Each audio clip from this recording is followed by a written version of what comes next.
Time. Hello! Welcome to TPK Roleplay, or as I said a second ago. I'm Harrison. I'm going to be the DM tonight, and we are going to go through Shemshine's Bedtime Rhyme, which is a creepy, low-level Candlekeep one-shot. We'll take a second and go around in overlay order, just to say who we are, who we're going to play tonight. So we are going to start with Cookie. Yeah, hi, I'm CookieCrisis. I'm going to be playing Daffodil, human bard tonight. This is my first game with TPK, and I'm really excited. Brilliant. Then we've got Shockpoint next. Oh, really? We're going to do that one, jumping around like that. All right. So we're going clockwise. All right. But yes, I'm shockpointfailure. We'll be playing Nathyra, uh, Silver Dragonborn, and Inventor, as well as a bit of an archaeologist. And he dabbles a lot. And just Hi everyone, I'm Copper Leo. I'll be playing Rico, the Gazeri Cleric of Knowledge. Excellent. Okay. So this is one of the adventures from Candlekeep Mystery. It is a bit of a spooky adventure. Nothing that is too alarming. I know this is a channel that runs things like Curse of Strahd. Nothing compared to creepy. It's creepy and like nursery rhyme related, but we're not talking Blair Witch or anything like that. Just to get you all up to speed, all of our players are students or visitors to Candlekeep Library, which you should be familiar with. A large magical keep on the Sword Coast. Everything's up the country. Everyone's on the Sword Coast. It's not Forgotten Realms or the Remembered Realms. It is the largest collection of magical books, sort of going, really. And just to check, can you all hear the music okay? A bit too loud. Yeah. A little too loud. I can turn that straight. How's that for us? Perfect. Excellent. So you are all students or visitors. It is up to you. Either way, you've been there for a little while. You are familiar with the workings of the library, although unsurprisingly, as I'm sure you can imagine, there are secrets that students and visitors aren't privy to. You have all been asked to go down and help deliver some books to the Firefly Cellar, which you know is just a large basement, a multi-level basement library and guest lodgings beneath the keep. It is named the Firefly Cellar because Candlekeep, being a huge collection of books owned by wizards, has been magically enchanted to not allow any open flame.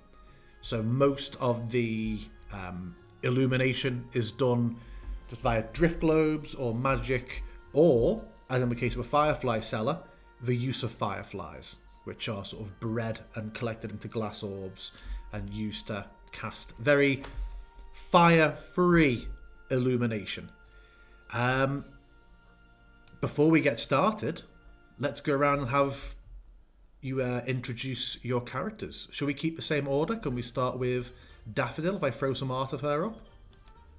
Somewhat. I'm sorry. If I throw some art up of Daffodil? Oh, some art. Sure. Go ahead. There we go. So there is Daffodil's art. Tell us a bit about her. Well, Daffodil is a young creative. She is a student of Candlekeep. She's studying poetry and I suppose the bardic arts. She's an aspiring entertainer. She is good mostly. She, tries to do good, sometimes in unconventional ways. She is charismatic, outgoing, talks to people, and yeah, likes to have fun. Okay, excellent. Thank you very much. Next up, we have Nathyra. Yeah, Nathyra, bit on the older side for a Dragonborn. A regular visitor of the library, mostly to check up on notes, do a little research on random things, but he never really stays long. He doesn't consider himself a student. but he tends to kind of just fade in the background until something explodes. And surprisingly enough, that has a habit of happening in his general vicinity. Caused by him or coincidence? He'd insist. He would insist. He would insist that it is coincidence, given the fact that he doesn't usually mess with combustibles. But it doesn't stop it from happening. Okay, brilliant. Thank you. And then finally, Rico. So Rico is a Githeri. He's basically traveled here from his plane in the pursuit of knowledge, which is what he's devoted his religious life to. It's the god of knowledge. He's currently studying here at the library, trying to gain as much of the information he can from all the various tomes and texts. Rico is not actually his real name. This has just been the way that it's been easier for people to pronounce his name. Okay. So we've established all our characters slightly know each other. They can know each other more than that if they want, but that's the minimum level that we are going with.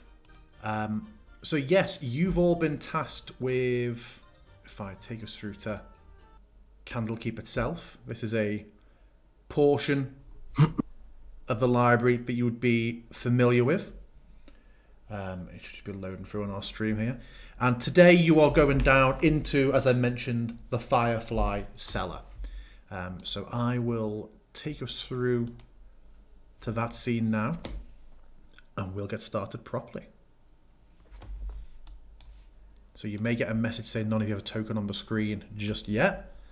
I am now adding you all on. So you would get to the library, and you would descend further down a spiral stone staircase until you came to where you are now. And I'm just changing something that might help any visual problems that our stream viewers may have. I also see 2 tokens of mine. That I already have you on here. That was, you were here for testing earlier. So let me have a look. I just need to reload this scene now, and we should be good to go. There we go. The stream has caught up. Excellent. Hopefully these tokens are non-fungible. What? Hopefully. What? Okay. All right. So yeah, you descend the staircase, each of you holding a bundle of books in your arms. You would see that the staircase can go further down, another floor, but you open up and you see this enormous library in front of you. It is a large circular room, constructed of wood. Those firefly, the firefly things I mentioned earlier, just sort of glittering around, mostly contained in orbs, but sometimes you see just clusters of them flying around freely. You see from the fence ahead of you that this is actually, despite being in the basement, this is the top floor. You can go further down to another level. There is a fence that holds all of that off. And above this gap in the floor, there is an enormous statue of an open book suspended in the air, held up by a single chain in the middle to the ceiling. Just a very, very large, ornate representation of like the knowledge keeping of Candlekeep. Ahead of you, as you walk down, you see what you recognise to be one of the most senior members of staff of Candlekeep. That is Scholar Zio, a fox-like tabaxi of some years and a very, very esteemed individual, and someone who you don't know by name, but you have seen them around Candlekeep before, an older woman dressed almost in an elven fashion, but you see that she doesn't actually appear to be elven.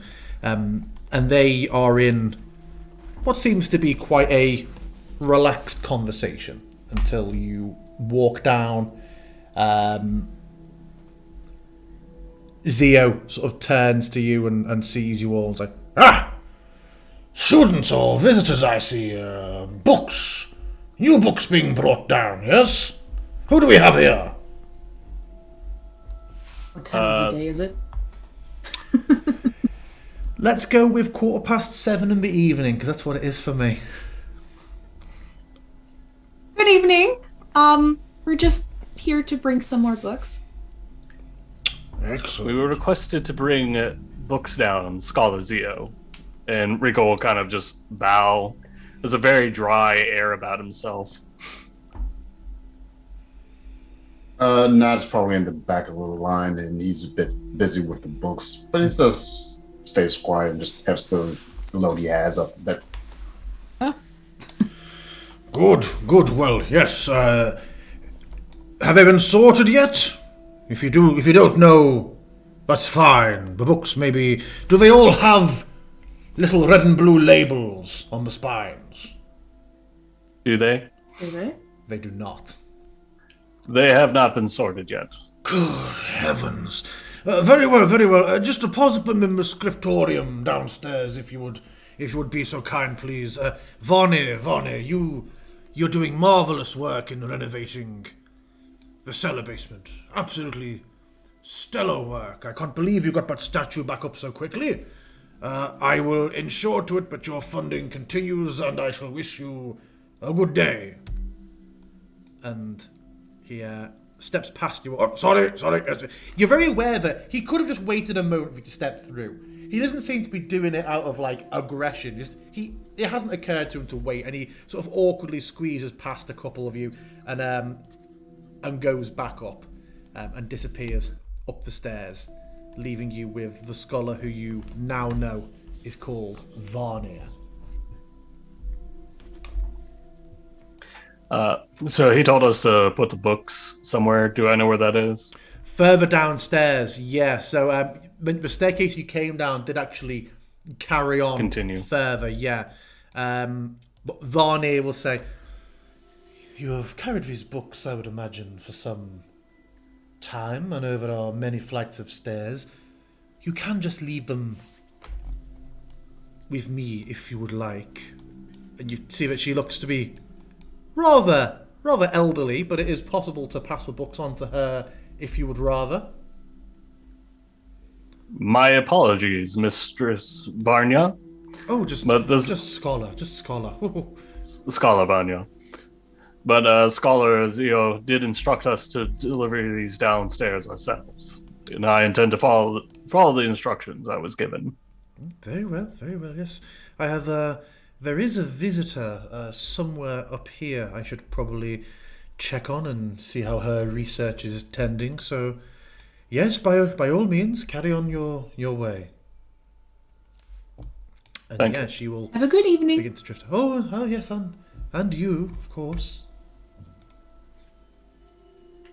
Then she will, drift back to the shelf and sort of absent-mindedly pick through books as she makes her way around the room. Are you all just continuing down the stairs? Yep. Okay. Yeah. Yes. I should be able to teleport each of you if I just move you on somewhere.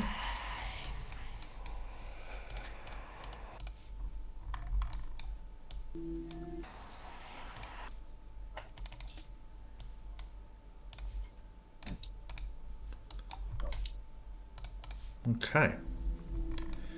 So yeah, you go down a flight of stairs and you open up into an area that you know is called the scriptorium, a sort of communal study area. Very, very messy. You have a central study area. Some of the compartments, the corrals, are just overflowing with books. And the first thing you actually see is a young girl sat in one of the high back chairs. She's sort of like just leaning out of the side. You can see the legs just sort of, idly dangling and kicking away underneath, facing away from you. But yeah, you do see a child ahead of you in the library. Quite unusual. There are obviously interns and students at Candlekeep, but they're normally brought in around 17, 18.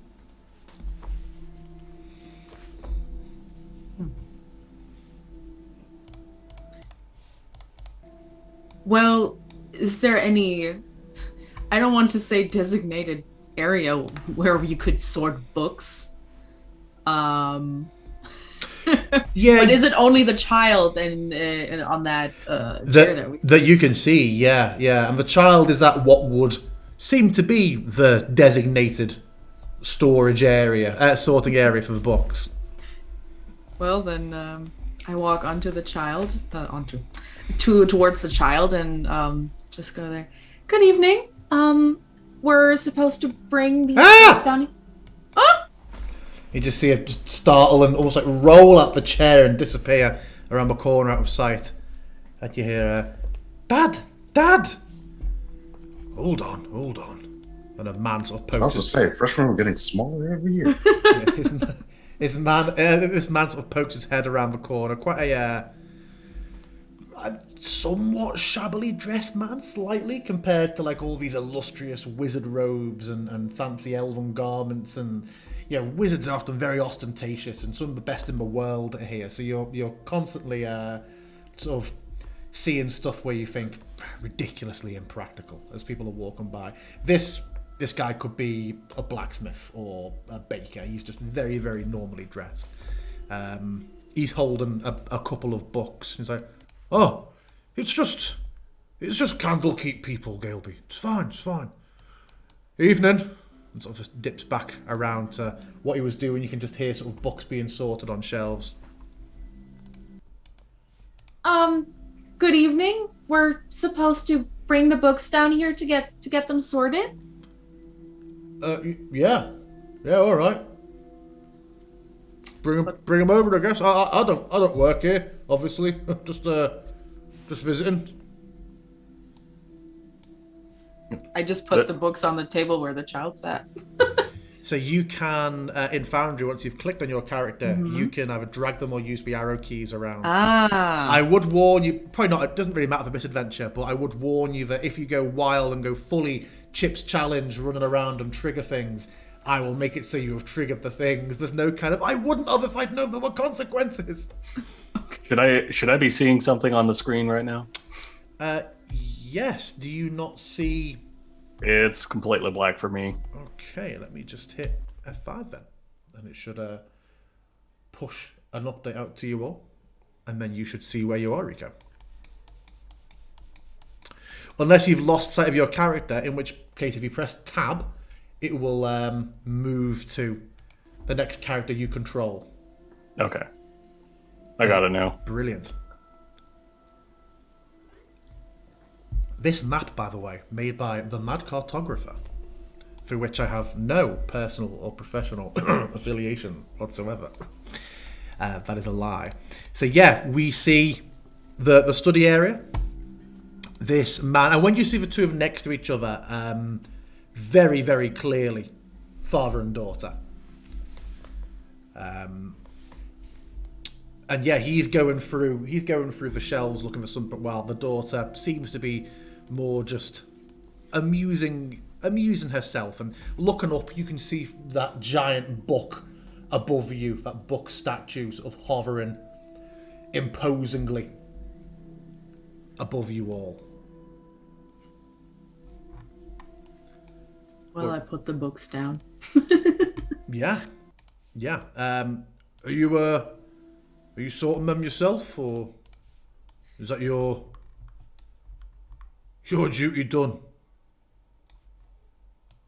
As far as I know, that's our duty done. I look to my companions. Were we just tasked with taking this down, or did they want us to sort it as well? You were originally just tasked with bringing it down.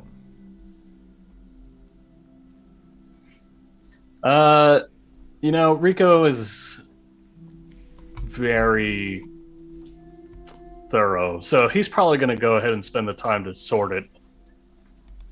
He says, I will probably spend the time to sort these.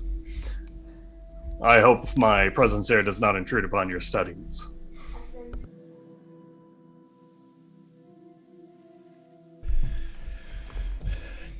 And you hear Varney behind you. It's like an excellent attitude, but I'm sure Scholar Zio would deeply approve of. The books always do need more sorting. Ah, Ebda, you back? You see Ebda look a bit surprised. I never left. You know, grumbling. Oh, well, I see. Well, Ebda, would you mind helping them sort these? And hello again, Galeby. You see she looks like she's been very sort of just, I don't know how to deal with kids, so I'll just smile and say hello. And yeah, she goes, I was trying to find Cthulhu, Ebda. I thought she was upstairs, but I couldn't seem to locate her. Do you know where she is? And he sort of looks up from the first book he's looking at. What? No, seen nothing of her. Look, if you're all sorting books, you can all just pick a corral around the table if you want and muck in. All right. And Varney will just continue looking at her books between the shelves, and Galeby sits and happily, you see she's scribbling away, drawing, as you all sit down to sort through your books. I will let each of you decide what sort of books you have in your pile, if anyone wants to throw any sort of suggestion out there.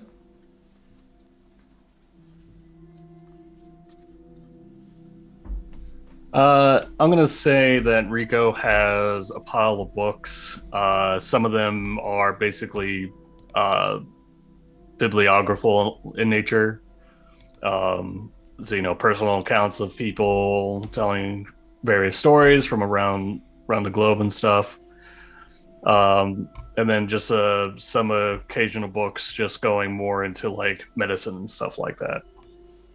Okay. Anyone else got any specific titles they think they'd have gone through? Or they'd have? 120 Sonnets by Billiam Spearshake. Spearshake. Okay. Really? Yeah. Shake a spear at. Yeah. Okay. I like it. Anyone else? Nathyra has a bunch of texts on various magical treaties on artifice and random stuff along that line. Okay, cool. Yeah, you notice you're working away. Galeby, just as she's drawn away, scribbling, seems to be humming a little sort of ditty, a little tune she's got stuck in her head, and she just kind of does it on loop as you're sorting away. Whether you find it irritating or entertaining is entirely up to you. Well, maybe a bit irritating, but not enough to like chastise the kid. It's just like, yeah, I can do my work. How does everybody else feel about this tune? Rico's gonna stand up to look over the little edgeway and says, pardon me, this is a library after all. I know. It's really cool, isn't it?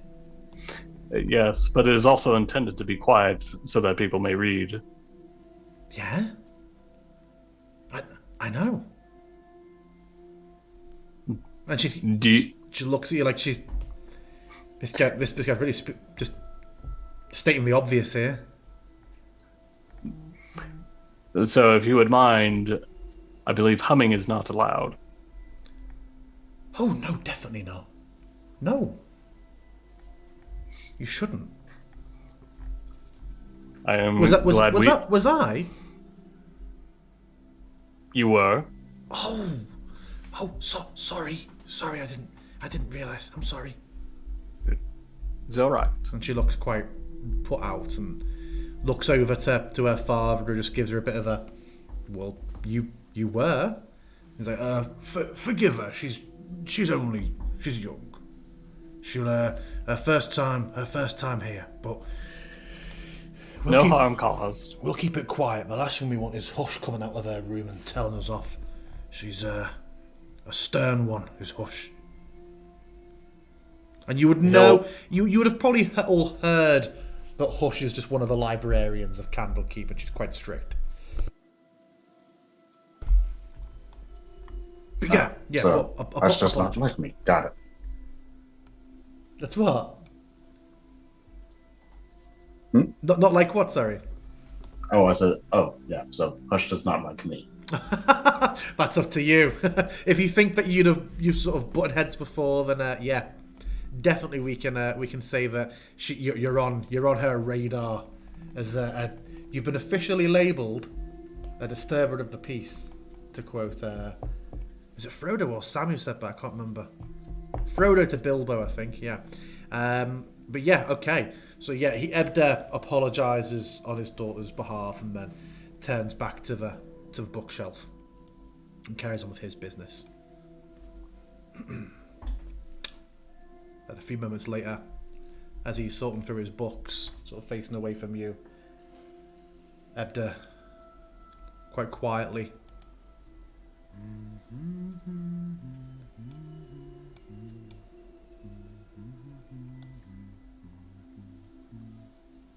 I am quite musically inclined. Would I even notice that that's the same song? I think it would be very noticeably the same song.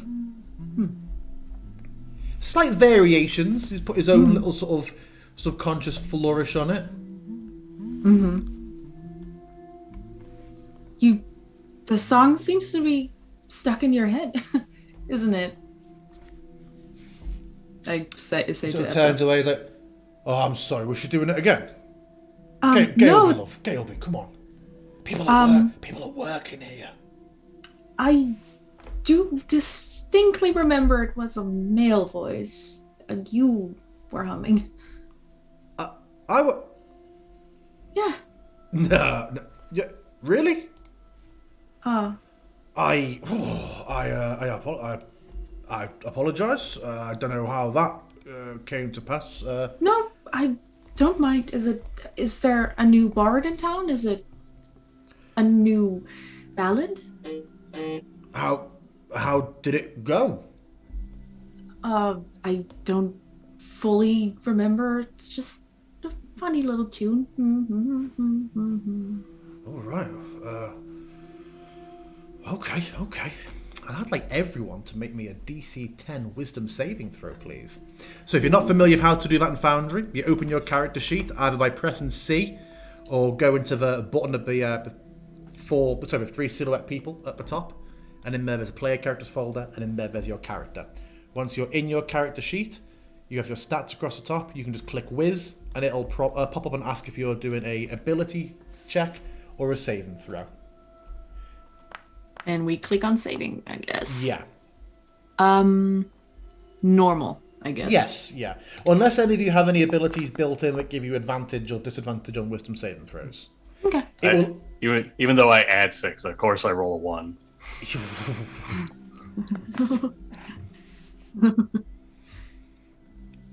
Okay. Oh. Right, yes. All three of you die. The adventure is over. No. You did it!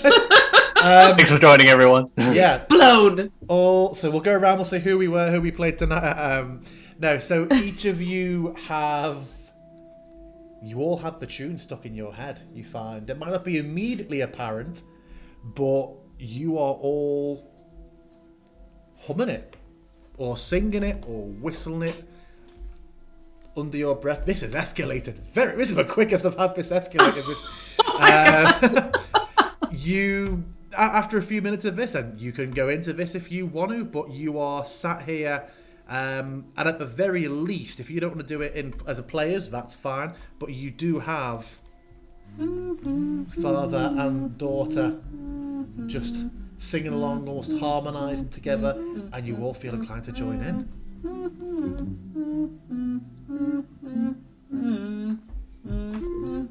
Your mother's crying, we forgetting husband sleeping near. And you see, she took his feet. you see Varney step out and With rapidly another stride tickery. towards the steps up. I would give to you, Copper. You wouldn't know that yet. That's just stuff that I dropped in the channel for us for later. Sorry. That's fine. Yeah, you see Varney, you heard her humming as well. She joined in, but she just strode off, went straight up those stairs, 2 at a time, whilst humming herself. And about 30 seconds later, you all hear the heavy bang of a wooden hatch closing. And you would know that to get into the Firefly Cellar, you have had to open up. There's quite a large. Even though there's a full staircase underneath it, it's kept as a hatch for like ceremonial, like historical purposes. It sounds like that hatch has been very heavily slammed shut. Like we were locked in? Yes, possibly. And it's about the same amount of time again. Varney descends down the stairs looking very, very worried, but also just sort of internally wrestling with something. And you see that she manages to, like, you can see from like how her head's sort of bobbing as she's walking over that she's been humming it as well. And she forces herself to take a moment and just sort of collect herself for a second. When I first arrived at Candlekeep, many of the staff at the time were concerned about a singing madness. A book merchant had been afflicted with it and was put in isolation after several staff started singing the song as well. And she sort of pauses and frowns. It's like, I don't know what happened to him or the others. That was 600 years ago that this merchant was afflicted. Sort of draws herself up and sort of shakes herself off again. Like, I've alerted Scholar Zio, and I'm sorry to say, I've sealed the exit to stop whatever this is from spreading out into the castle. Are we sick? Perhaps cursed. I do not know if sick in the truest sense of the word is accurate, but certainly we have something afflicting us magically that we should not. And we are sealed. We are sealed in. Yes. I do hope you will not be too furious, but if this were to I have an spread, exam tomorrow. If there is anything like that, of course, be assured I will speak to your examiners and you'll be able to take this examination. What exam was it you were taking tomorrow? Poetry, Bardic Poetry 101.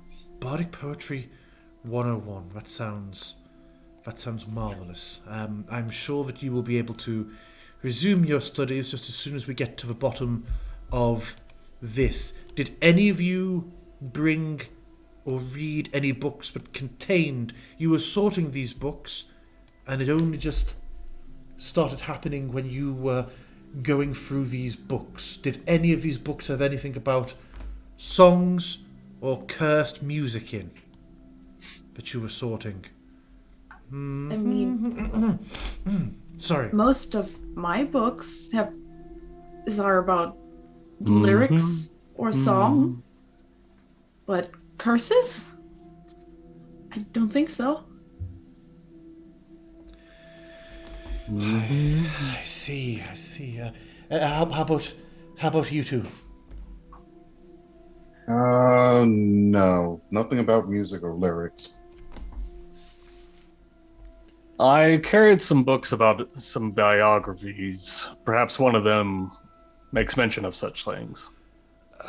That is not helpful. Your answers, of course, are, but does not give any indication as to where the source, the origin of this has come from. It must clearly be from a book. If you would allow me, I do have the ability to detect magic. Perhaps I can look around the library and see if anything here could narrow down our search. You could, but I would give to you that having been in if you've ever cast that spell in Candlekeep ever before, it would be like when Neo can finally see in the Matrix. Everything here is overwhelmingly innately magical. That in this room, I would imagine the majority of the books, almost all the light sources, items that you and the staff are all wearing. Well, yeah, one of our chat viewers is correct. It would absolutely be a sensory overload. You'd see things, but it might not help you go, aha, that's the one. I wasn't sure if the books were magical, so...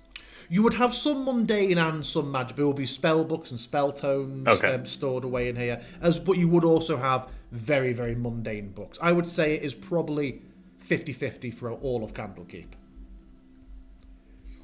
All right, then. I will retract my statement. Okay.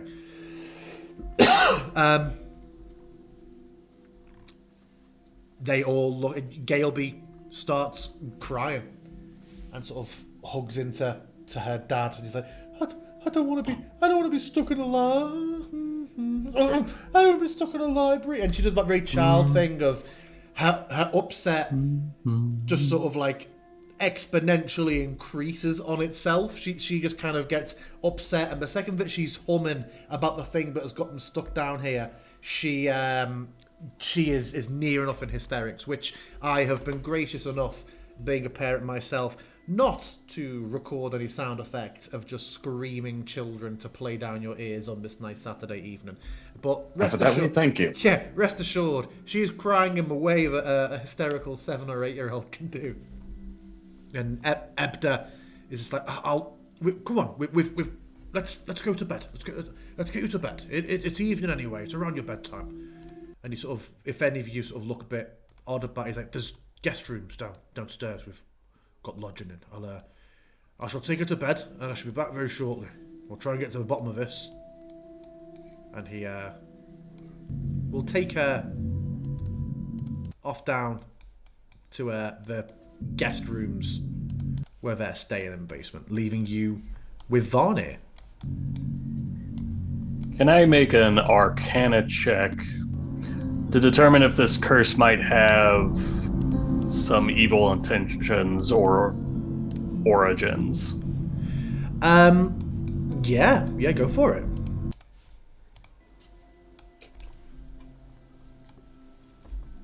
I mean, if we're checking our knowledge, basically, I guess I would also like to do an Arcana check for whether I've ever heard of, like, contagious songs. Go for it. Roll away. Otto's irresistible lullaby. And I'll be trying to do an Arcana check to see if I know anything about dealing with music-based curses. Okay. Yeah, go for it. I always love the aggression on Foundry when someone rolls a dice and someone else's dice collides with it. Like, get the fuck out of here. Okay, yeah, decent rolls all around. So, Rico, remind me specifically what yours was for. Just determining if the source of this type of curse might be evil in origin, anything like that. I would say the fact that you are detecting that it is happening to you and others against your will, and the fact that you are having to actively focus. I mean, you are all able to try and stop humming at any point, but it effectively requires you to pass what we're going to call just your typical concentration save. so a DC 10 Constitution saving throw. I'm not going to make us do that like every time you want to speak, because that would make for a very boring session. But suffice to say, you're having to really do that and just shake your head and clear your thoughts before you're just in order to speak. And in the moments afterwards, it creeps back in. So it's so pervasive and persistent that perhaps not outright evil, but it's definitely not a friendly little boon that's been put on you. It is at the very, very least extremely irritating. Okay. Maybe worse. So basically doing something like detect evil and good or protection from evil or good would not allow me to potentially find a source or protect ourselves from such things. You don't know until you cast it. Okay. Would be the answer. You don't get... Nothing about it is inherently recognizable to the point where you'd go, oh, I know this spell will sort this. It's all very mysterious. Okay. Because if it wasn't, some level 20 wizard passing by would go, oh, it's this. You just need to do so-and-so. Okay, bye. Daffodil, what was your check for again? Whether I ever heard of like contagious songs, but more than just like, you know, some tune that sticks in your head, something that's of a more magical addiction. Yeah. How long has Daffodil been at Candlekeep? I don't think for too long. She's still relatively new. I think maybe a sophomore. Like, you know, not a freshman. She's been around a bit, but she's not fully immersed into all of the bardic history. And she is taking bardic study, isn't she? Mm-hmm. What, does she focus on an instrument or singing? Lute. Or the lute. Singing Okay. and the lute, both of Singing. those. I would say someone who is studying singing at Candlekeep would have heard in passing, like some sort of reference to the tale that Varnir spoke of before, where there has been historically you would know all of you. You would know that because Candlekeep is this unmatched in the world collection of magic books, you are permitted to come and study, even as a visitor, as a guest. But the price of doing so is to submit a book that the library does not currently have. In that way, Candlekeep is both the greatest source of knowledge and an ever-growing source of knowledge. So you would definitely have heard some mention, perhaps not quite with the finite details of someone who was there. You definitely would have heard this tale of the person who brought a book and essentially sang themselves to death. And it spread. You don't know how it was resolved, but there was a spread of this unstoppable, endless singing that affected people. Oh no. Do I know how many people died? I would say, being students, it is sometimes everyone in Candlekeep. Everyone. So, yeah, just it is blown up in the way that students will tell tall tales, especially if they weren't there at the time. You are getting this story like 157th hand. The recollection. And then Nathyra, what were you looking into? If I knew anything about how to deal with music-based curses. With that role, I would say not specifically music-based, but you would be aware that this has happened abruptly enough that there is almost certainly a physical trigger to this, or a source of origin. And you would say with some confidence that you've experienced curses like this can often be resolved by doing the required thing to that item of origin. So you're confident that this would stem from something or someone, and that thing or person would be the key to getting it to stop. All right. And Varnir looks between you all. You should take some time. If we don't get this resolved this evening, there are rooms downstairs, though I think perhaps two of you may need to share, or one sleep on the floor perhaps. We don't normally expect so many down here. But in the meantime, I don't know, try and have a look around and see if we can find anything. But I will do so myself, of course.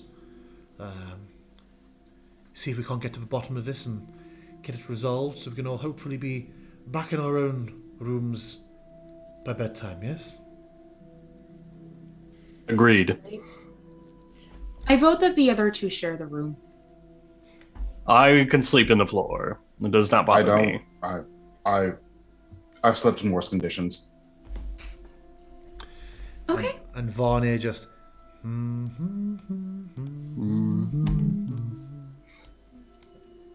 I do not intend to stay down here long enough, as this humming is quite annoying. I will begin my search. If you find anything, please let me know. And I'm going to try casting Detect Good and Evil. Go for it.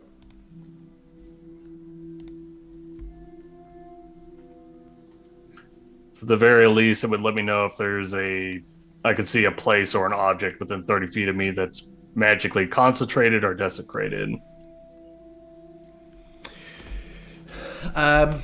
And that moves with you, doesn't it, that area? It's basically my eyesight. So yeah. You see nothing that meets those requirements. A couple of the books shimmer very, very slightly, but on closer inspection, you would be familiar with that. You would see it as like particularly unholy tomes or books that contain a slight magical study of necromancy. Book of Vile Deeds, Book of Exalted Deeds. This is garbage. This won't help me. Yeah, absolutely. Who's Tasha? So yeah, in a way that you'd be used to, you'd be confident that wasn't it's this. I imagine you've cast a spell before in Candlekeep, and you'd be quite familiar with the quirks of how your spells interact with this magical place. Can everyone make me a DC 10 concentration save, please? I can make you a save. I can't say if it'll be 10. Yeah. So just straight up rolling a d10. Effectively, yeah, and then applying your Constitution modifier. How do I do that?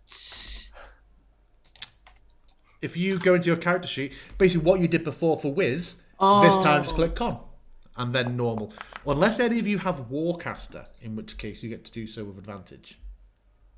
I do not have that. I do not. Just a regular Constitution.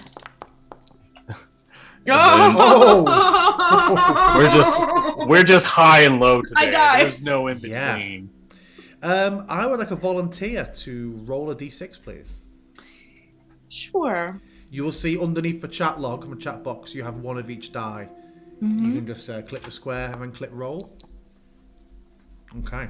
You all suddenly notice, and it is abrupt to the point where if you think your character would be so inclined, they go lightheaded for a moment. The temperature sharply drops. It's now much more comfortable. Thank you. It is like the doors are flung open, like on a plane landing in the Arctic. There's no visual change. The lights don't seem to be affected.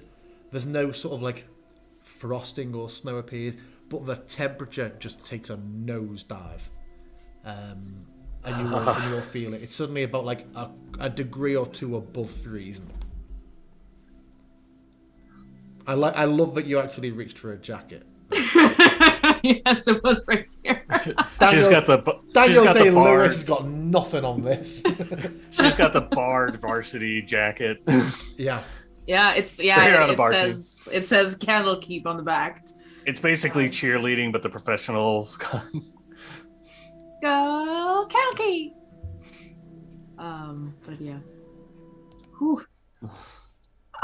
Is it just me, or did it just get really cold in here? No, There's a temperature little definitely nippy, yeah. dropped. Whew.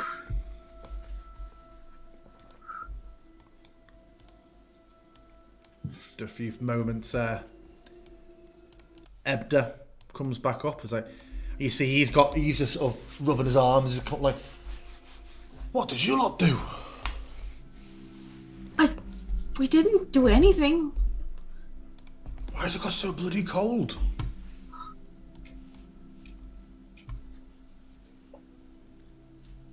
No, nothing.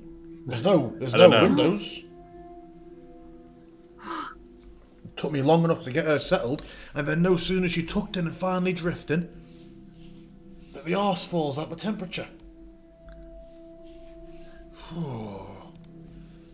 Can I make a check to see if if that reaction was a reaction to me casting my spell or anything? I would say it was long enough after that you could say that with confidence.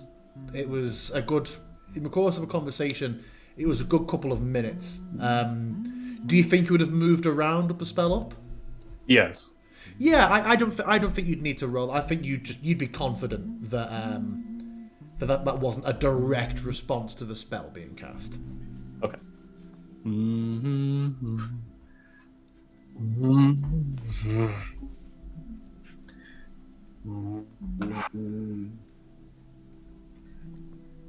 Yeah, it's very easy to get frustrated with yourselves as well, humming it, because you don't notice it starts happening, but then you'll hear like, oh, who's humming that? Oh, it's me.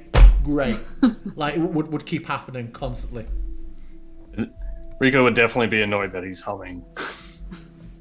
He's not the type to skip down the hallway.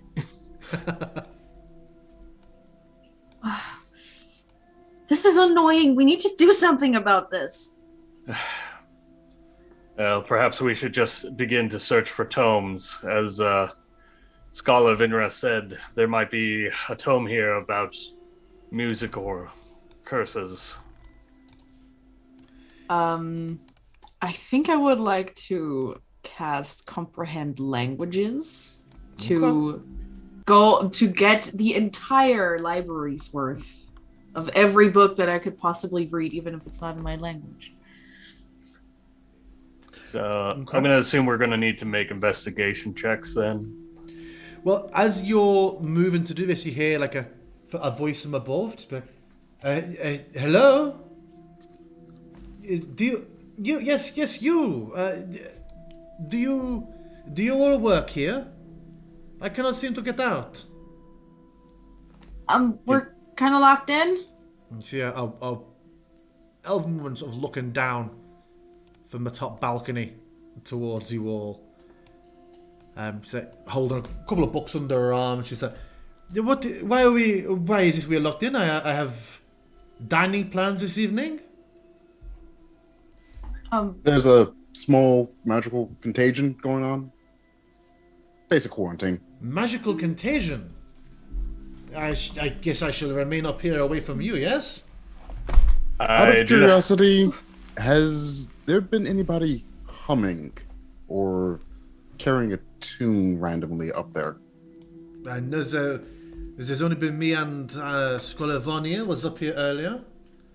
We were looking through the shelves. She was helping me find some tomes for my studies before I leave for my evening. What is this about tunes? Wait, are you not humming currently? You see, like she hears you humming and is just very like, this is very, very sort of strange. Like, no, I'm not humming. Why would I be humming? This is a library, is it not? I'm surprised we haven't been shouted at already. Who are you all? Account for yourselves. Pardon me, I'm Rico. I'm one of the current students here. I'm Daffodil, also student here. Now I am humming. You got it in my head. Apparently it is a... Why is it so cold? Miss Daffodil, you saw the girl was reading some books when we first came in, correct? Yeah. Do you recall where she was? Where the girl was? Right where I'm sitting now. Oh, is this Galeby? She wasn't reading, she was drawing. She was just scribbling away at pictures herself. Oh, that's probably not the best thing to do to magical tomes. When you take a Let's hope and assume she had some paper, and it wasn't just like book. Yeah, Galeby was the cursed, the book of curses. La, la, la, la. La la la la. I drew a horsey. We're all doomed. The girl was sitting right here. Are there the pictures still there? Yeah, there's a couple of pictures and doodles on there. They're just like the typical thing kids do. Well, this is the thing. We sit here and draw dragons. We're in a fantastical world. Maybe kids would be like, and what does this horse do? It's Nothing. It's called a motor court. That's the great thing. It's called a donkey, and it does nothing magical. Whoa! Yeah. Oh my god. It's like an avatar. It's like they have a bear. Yeah. You mean a platypus bear? No, just a bear. Yeah. This place is weird. Yeah. It's a couple of drawings up at her home. Her and her dad. Enough of the pictures make it clear that there is no longer a Mrs. Well, I don't think Ebda gave you their surname. Their surname is Smallstone. It would be clear there is no longer a Mrs. Smallstone. Just lots of drawings of her and her dad doing various things. A couple of them you would notice just have a thickly. She's lent really heavily on the pencil. Just dark cloud, like it's going to be raining. Sometimes the cloud is on the floor, like it's maybe a sheet, like a black sheet where she's forgotten to draw the head or limbs. But this is a consistent thing, this cloud, throughout her pictures. Well, that seems awfully gloomy. I'm assuming, based on this picture, that your wife died recently. He'll say to Ebda. what's his name? Ebda. And he nods glumly whilst humming this really jovial tune. You are, despite whether you are currently humming it or not, you can't help but be struck by how perverse it kind of seems. And he sort of realizes and sort of shakes himself to a couple of years back. Yeah. Gilby was very young. I assume she did not take her mother's death well. What child would?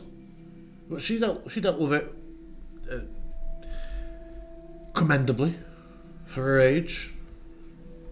We try our best. I try my best to, obviously, fill that gap. You said the both of you have been down here since this morning? Yeah, we got here pretty late last night, so we took lodgings downstairs, and then I've been here today. Meant to be going in the morning, but... And you haven't heard her hum until recently? I mean...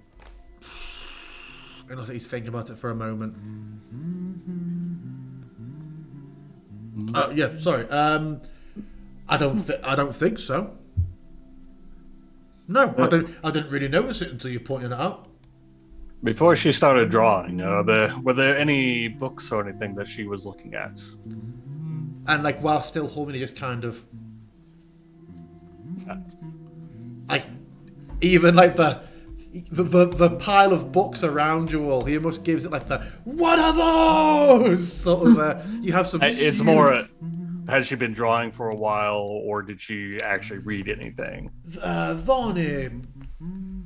Better stop a humming. He's not got two mouths. Varney was good enough to provide some blank parchment for her to draw. I mean, I'm sure she's picked up or opened books in the time we've been here.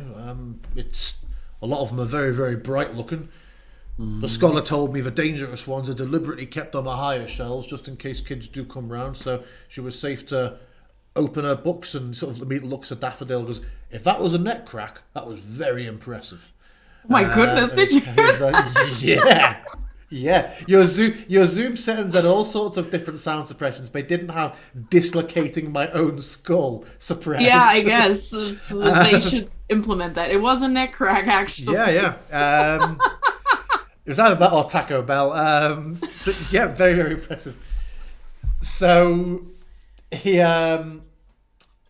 Yeah, he mentioned the more dangerous books had to be on higher shelves, so Galeby didn't have to worry, didn't have to be careful picking through any of the tomes. Last thing they need is a kid being like, Necronomicon, not too parata.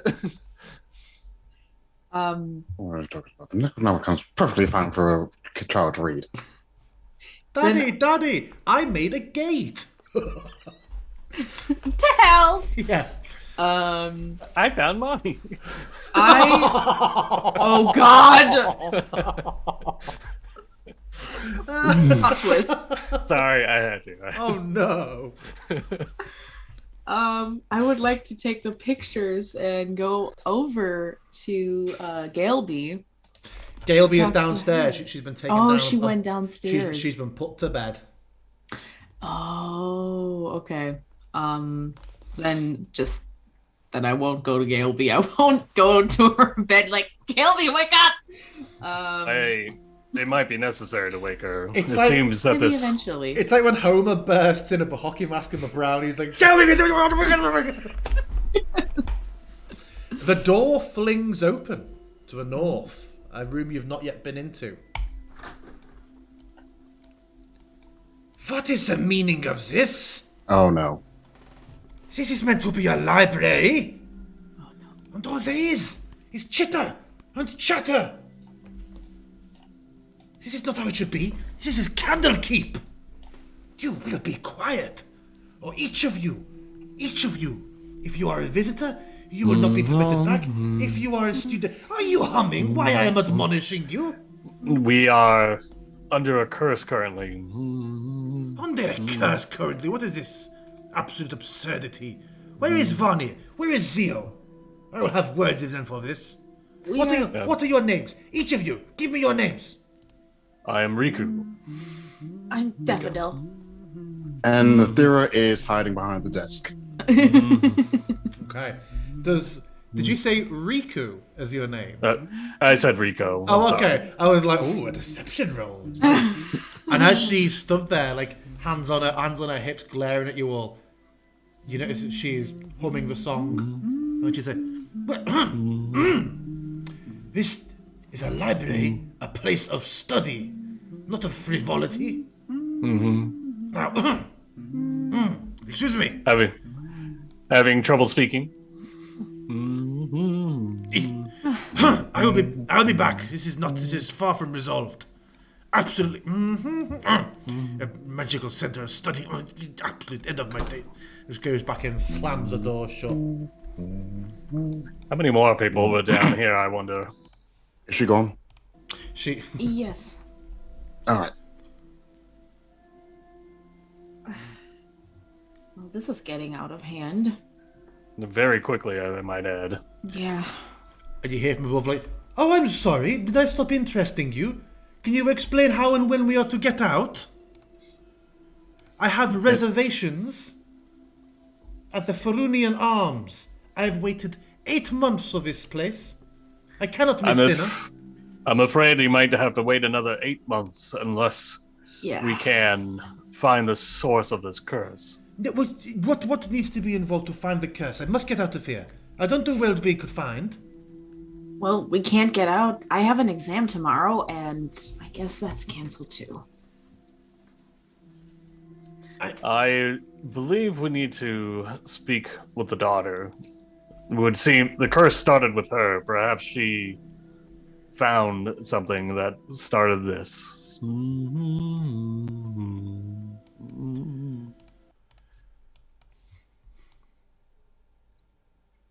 I'll look to the father. May we wake her?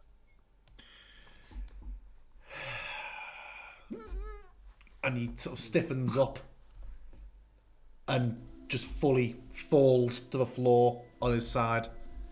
And you can hear, it looks like he's essentially having some sort of seizure, but during which he is humming, but very, very forced and hard this time, like he's trying to project the hum.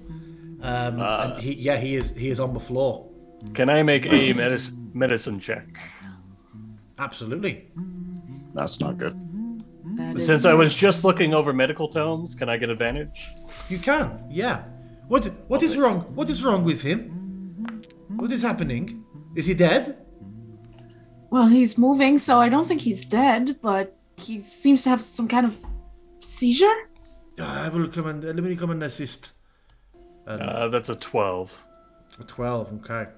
The woman comes down and looks at you. At the same time, you see the daughter sort of pop to the stairs for a moment, but very kind of like the way that my own son has already done this evening when a child is sent to bed. It's like they do a Columbo quite often, like, yeah, I'm in bed, I'm settled, but wait, just that one more thing that I need to raise with you.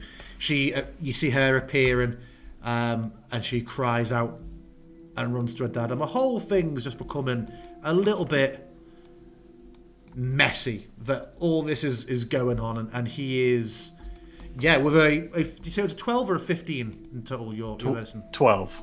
12 total. Yeah, you're certainly able to steady him.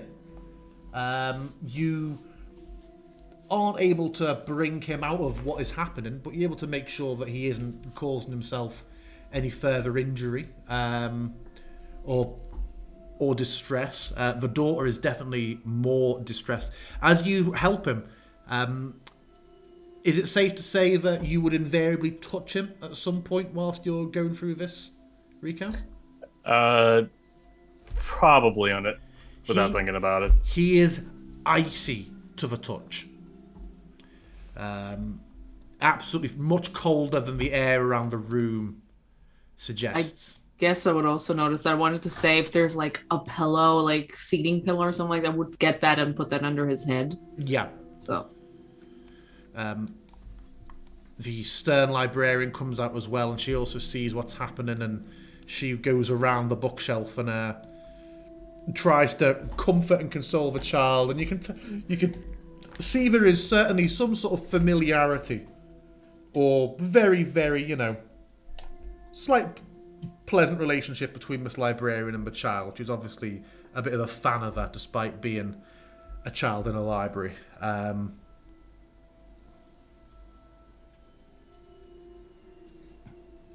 But yeah, this lasts about 5 minutes, this seizure where he's humming, until eventually he just goes limp, and you can feel that he is merely unconscious.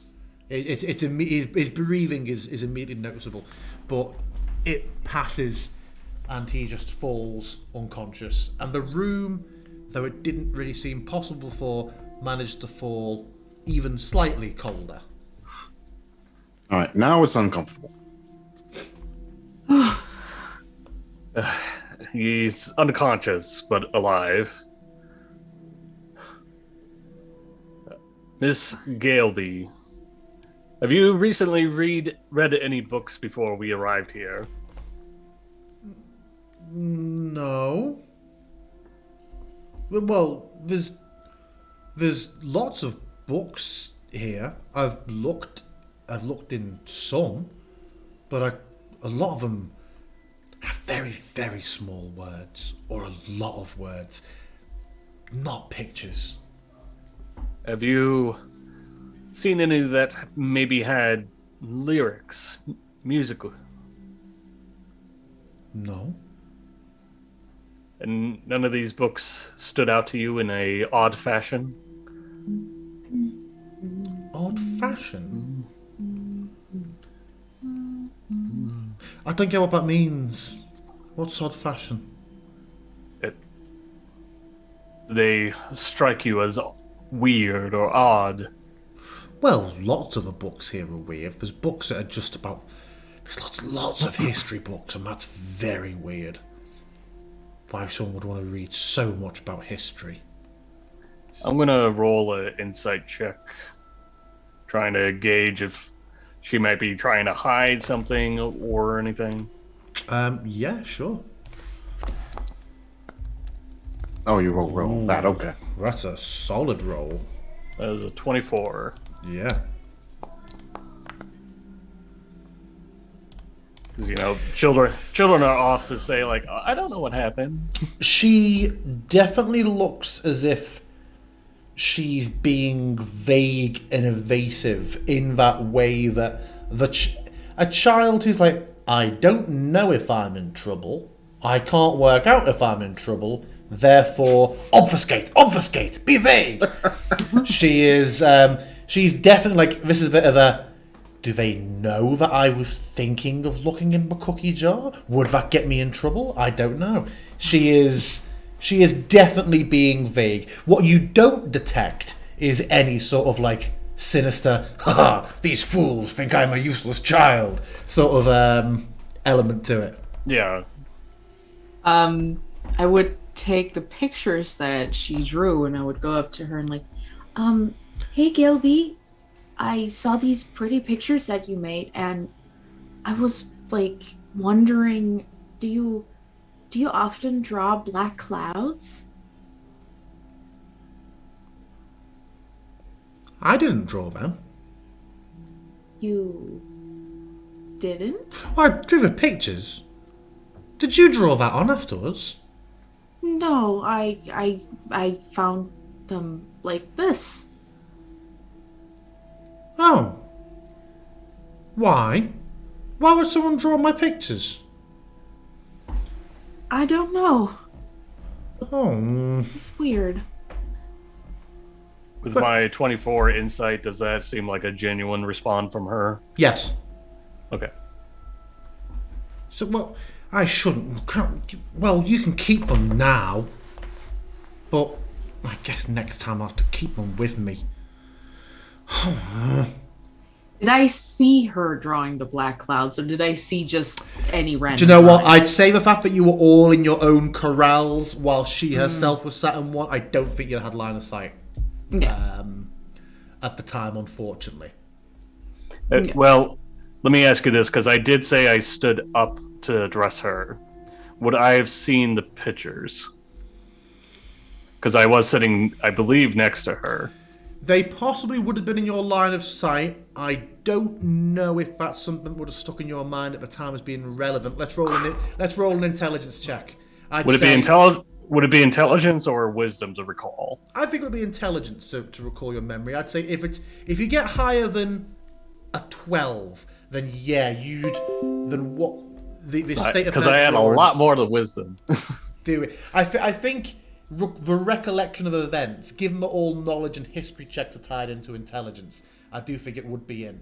So we'll go with 12 in int for a definite answer. A 9. So I would say that you don't recall when you stood up seeing any clouds on her drawings, but I would say being sat next to her corral, and you going through sorting, and your corral next to hers is actually one of the most empty ones. If you would have had to get a pen or pencil from her at any point, you'd have seen she has a lot of pencils laid out. The black one, you would recall or would notice now if you looked at her workspace again, is worn down to the nub nearly. Yeah, but someone's put in chat, they're not black clouds, it's redacted information. Whatever you do, don't. Yeah, the secret of the curse is.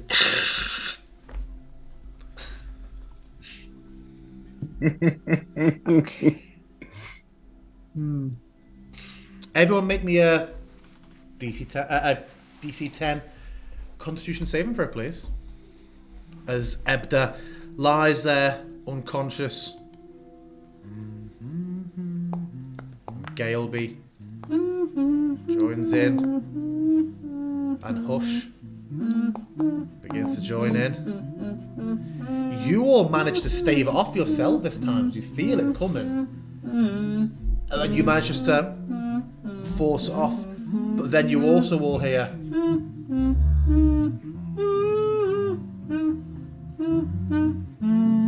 You realise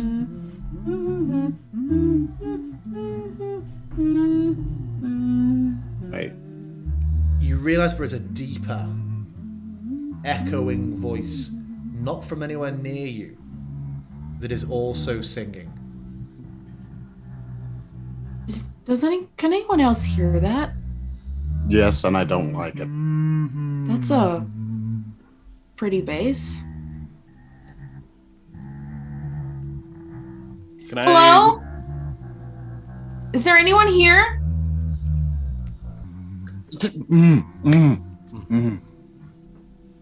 Engineering 101. Don't draw the attention of random noises. Can I roll a perception check to try to identify where exactly that sound's coming from? I'm going to ask all of you to do that. Yes, certainly for where you're stood. If you can all please roll me perception.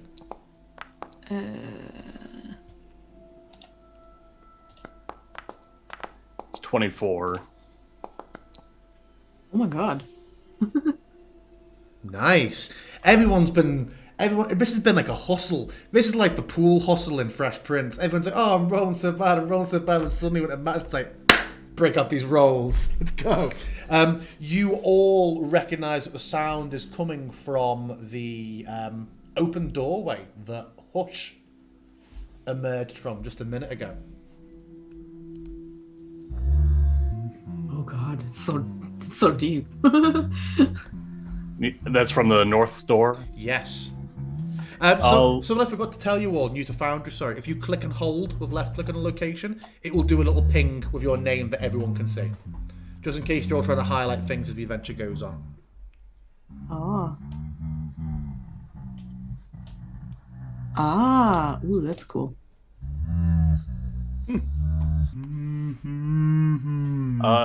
Scholar Hush.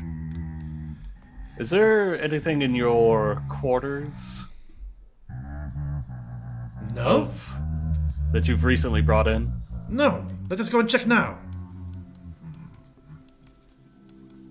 Ibday will be fine there, will he not? You put a pillow under his head. You Daffodil, you put a pillow under his head, didn't you? Yes, yes.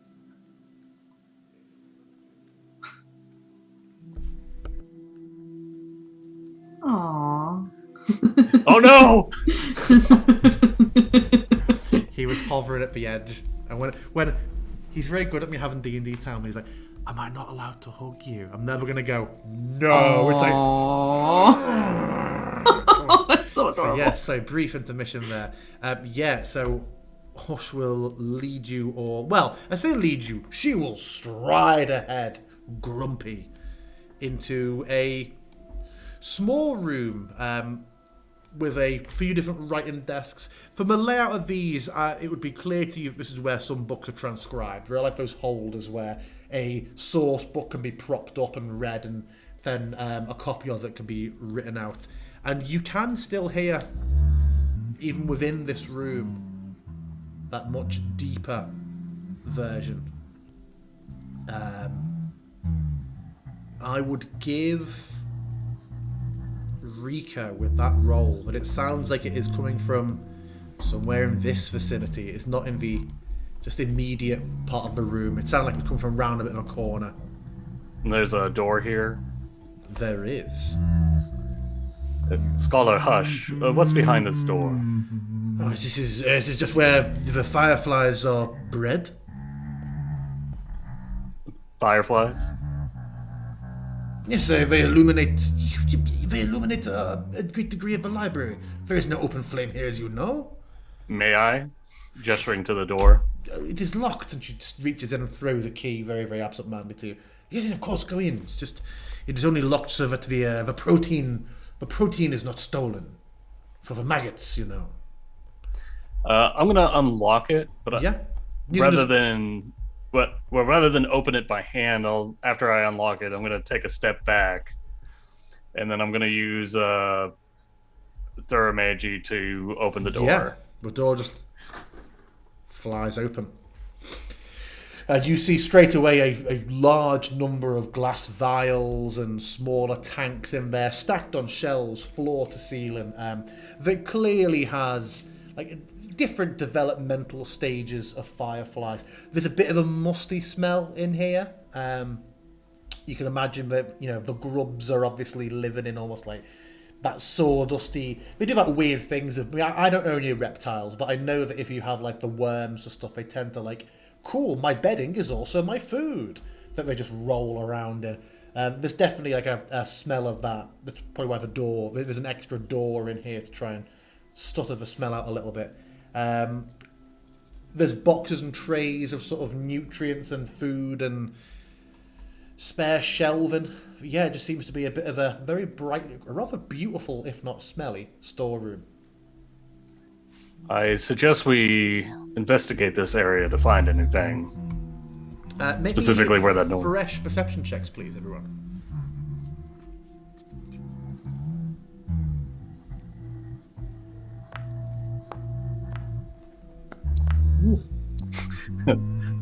Thanks, whoever rolled that green die.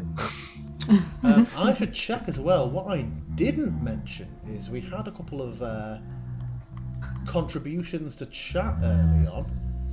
Copper has had a +2 on a check and a save, and Cookie has had advantage on next roll. So I've just remembered those now. So we'll do those on the next things that come up.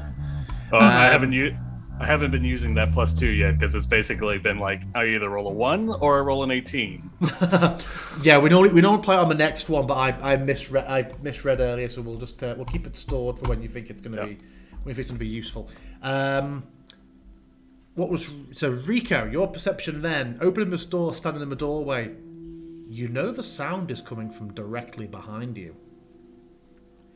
It is not in this storeroom. It's Daffodil. No, it is behind you all. It was me all this time. The bard with a musical curse? Who would have thought? I'll mention this to the other two. Does it sound like it's happening like in the doorway or like over here? It's getting louder for you as you step over there. Are you like with the ear to the wall? But I mean, he's basically like. Shh. And I would say, given the specificity of what you just said, it absolutely sounds like it's coming from behind a portion of the wall. Where specifically? Pretty much next to where you are. You followed the sound over to it. It's coming from here. What, really? I guess investigation check to find a hidden door? Sure. Can we all do that? You absolutely can. Aha. All right, I will do that then.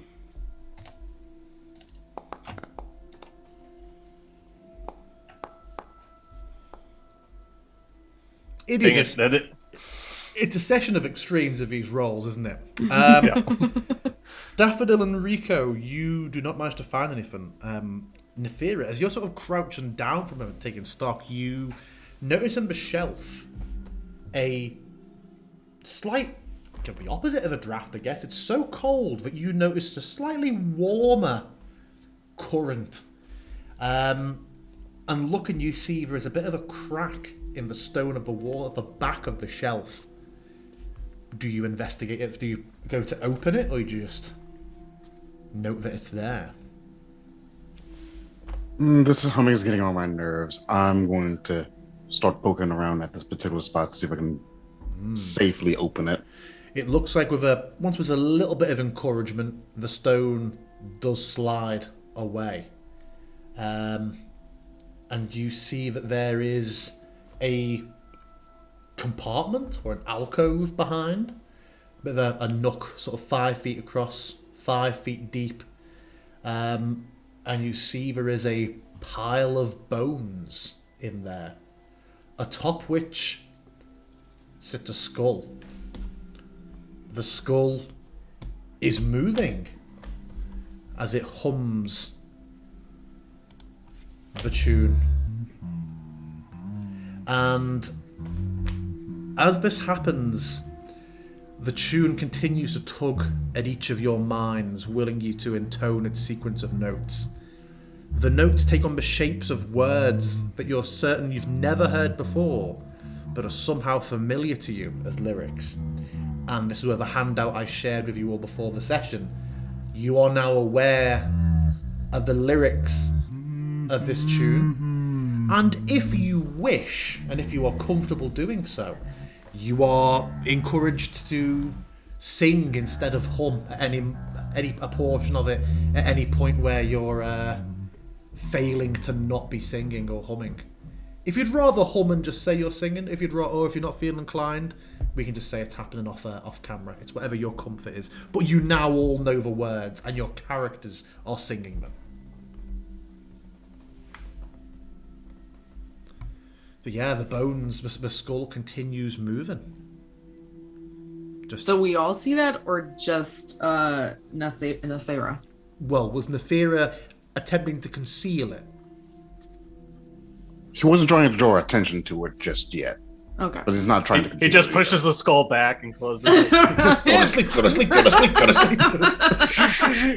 sleep. I mean, he's taking it in stock. Okay, temperatures drop, so yeah, no, we're not doing that. As he's just ever so slowly reaching for one of his weapons.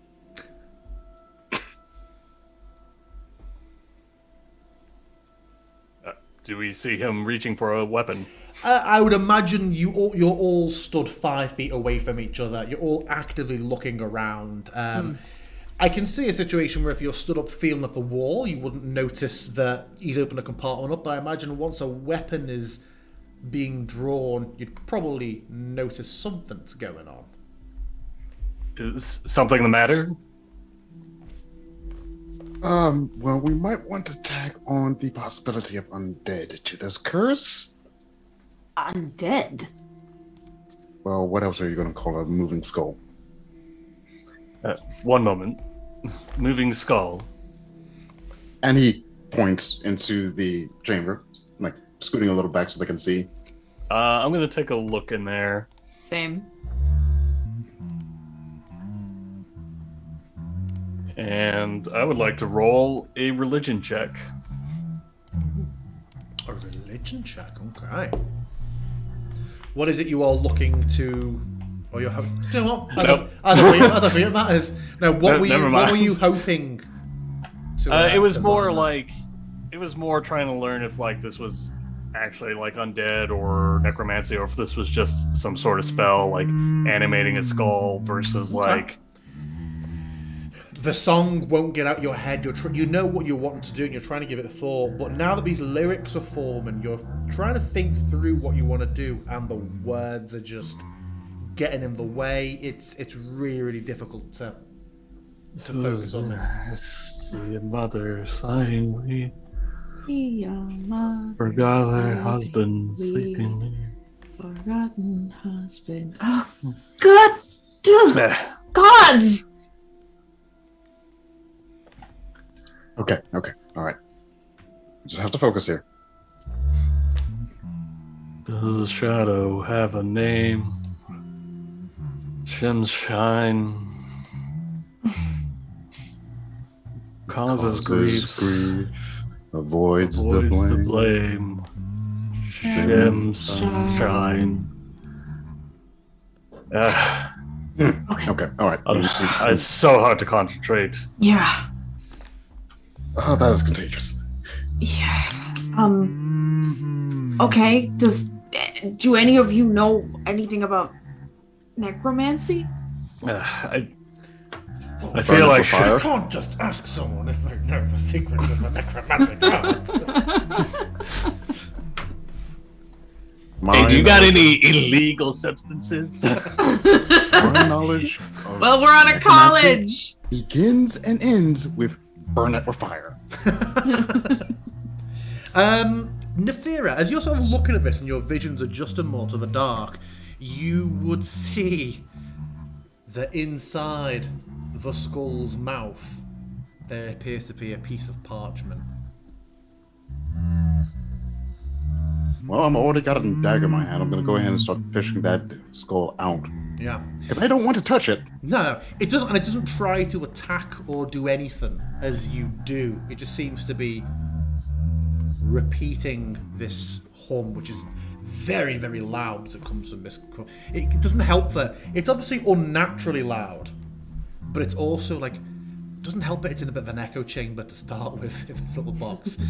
You unfold a single piece of parchment, on which is just in a very, very manic script is the words, "Finish the rhyme." Do we all see it, or do you keep it hidden from us? Oh no, I'm showing it to. I mean, we saw him fish it out. Yeah, We're looking true. at it. Yeah. Finish the rhyme. See a mother scything wheat, forgotten husband sleeping near. With one swing, she took his feet. With another, took his ear. Does the shadow, have a name? Shemshine. Causes grief. Avoids the blame. Shemshine. See a dog that knows how to heal. Never heeds plea nor command. Mother gave it a tasty meal.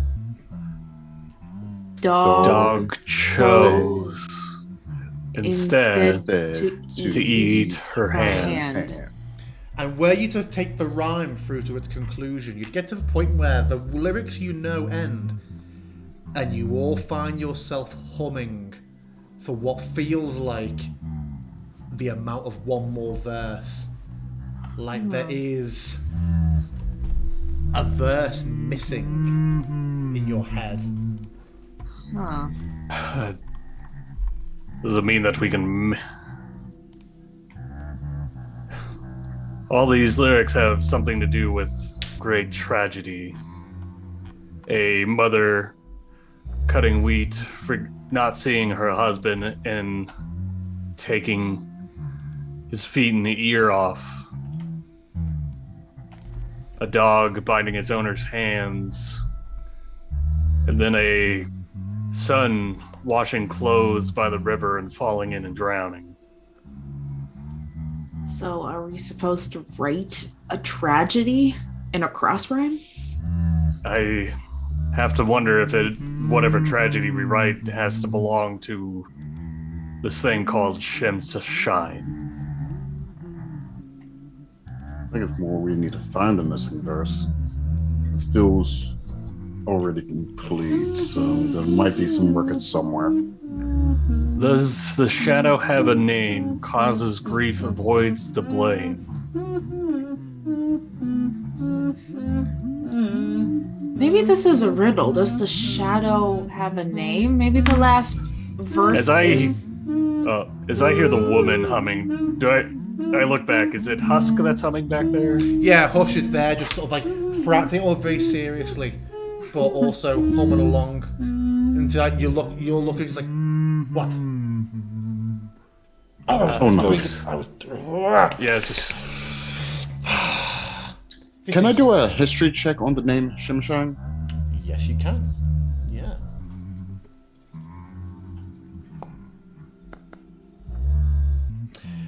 I would say that you have definitely... it wouldn't be definite. The name is vaguely familiar to you. You feel like you associate it with some sort of child story, or was it a bit of a warning or a bit of a fable sort of thing? You've heard it in some sort of capacity in some very distant, irrelevant, unacademic area, to the point where it's almost itching, but it's like, I know I've heard this, but nothing in a way that makes sense with my lifestyle as it is now.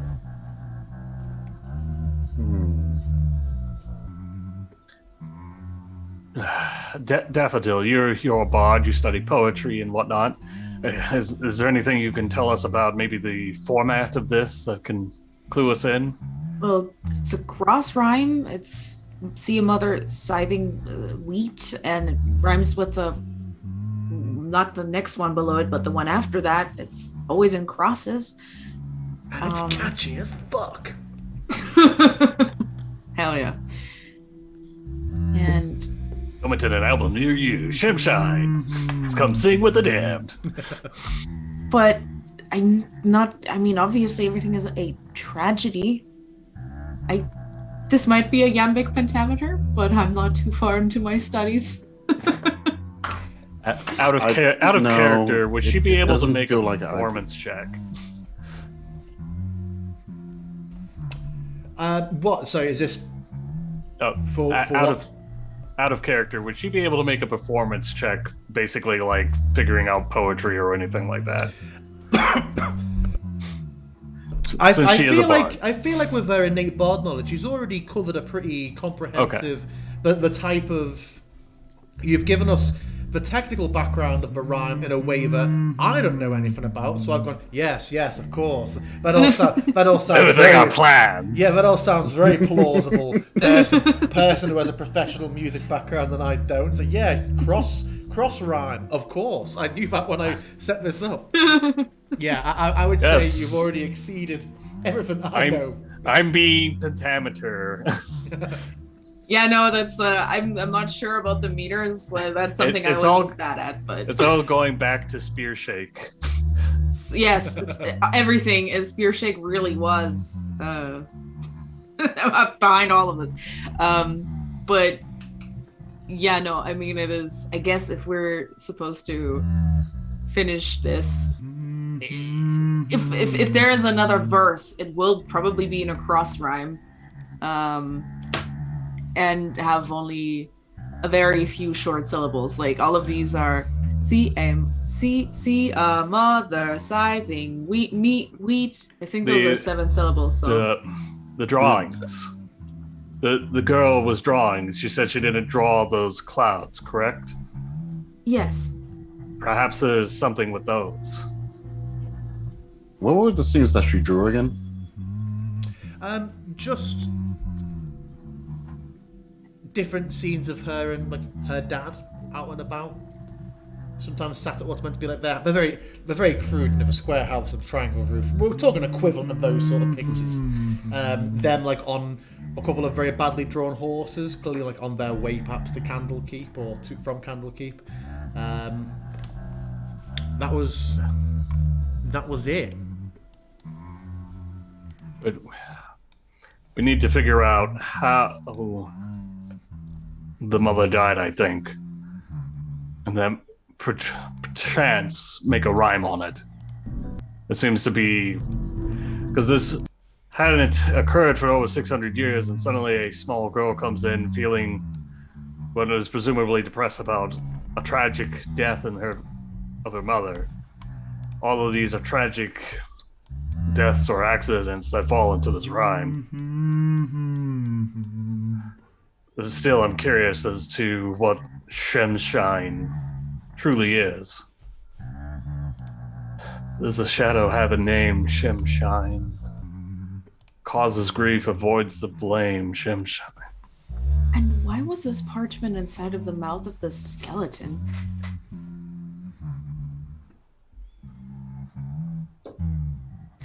Would I remember whether in one of the stories about that merchant who sang himself to death, whether there is something that he was buried alive, perhaps, or is still haunting I would say the library. For the role you got earlier and the additional bard knowledge added on, I feel like you know everything you know about that. You've heard so many variations where it was a dragon who did it, or they went and burned his bones, or they turned him into a statue, or they buried him underneath the library. They buried him. They locked him in a lead case at the top of the library. They teleported him to a different continent to shut him up. Just all sorts of things. Okay, so nothing concrete. Got it. Scholar Husk, would you be able to ask... I'm sorry, I forget the daughter's name. But would you be able to ascertain, since you have some rapport with her, as to the happenings of her mother's demise? Oh, well, that seems rather inappropriate. Bit of a personal question, but I can... Oh, she's gone. She's gone? Back. She's gone? She must have. And the woman who I don't think you've got her name, visiting scholar Cthulhu. Her name is the other woman. Is sort of still knelt over Ebda. Like she became very upset and said she to return to bed. I said that you young, strong-looking people would help me bear her father back to bed when you'd finished your investigations in there. Yes, Mrs. Bacase? Yeah. We may as well get him to bed and find his daughter. Yeah. Okay, so were you to lift him together, you would bear him over to these steps to the left. I'm moving him even though he's unconscious. And if you move yourself onto the staircase, it should teleport you down the stairs. Ooh. You descend into a still very, very cold cellar at the moment. The sound of the humming, I will stop given we've moved away from it, but you could hear it as you're going down the stairs, but it does persist. Have you all moved down to the basement? Mm-hmm. Great, yeah. We have a bit of a stretch corridor in front of us. I guess we're just going to continue step by step.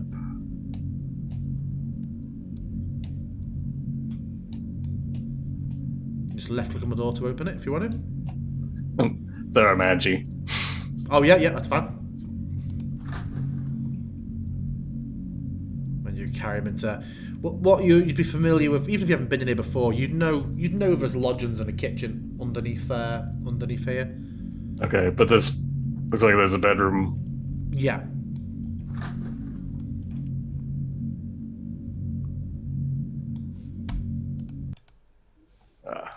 Well, there seems to be a room open here.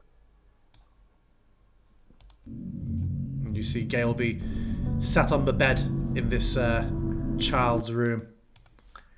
I'd say that Husk would have told you that her father's room was opposite Galeby's for convenience to say before you came down. So seeing her sat on her bed, you would know that the opposite room is her father's. Okay. Are you just laying him to bed? Yeah, making sure that he's in a way that he can be comfortable. Yeah, he's still humming in his sleep. Galeby is sat on the edge of her bed, as I mentioned. You can see toys looking across the hall are scattered around an unmade bed. There's a few patches of clothing. Above a writing desk in the corner dangles a dragon marionette made from brass and wood with wings of canvas dyed red. And like every other room here, there's a small firefly lamp mounted on the wall. I'm sorry. No, go ahead. Rico is gonna, once they get him in bed, he's gonna turn to Daffodil and says, Lady Daffodil, I know that I come across very brashly when I speak. Perhaps you can speak with the child? No problem. Well, let's hope one won't start a concert spontaneously. So I go over. I actually, if the door's like kind of angled, I kind of knock before coming in. Just looks up and gives you the hi. Hey there, Galeby, right? Mm-hmm. You see her sort of just focus and shake off a rhyme for a moment. So,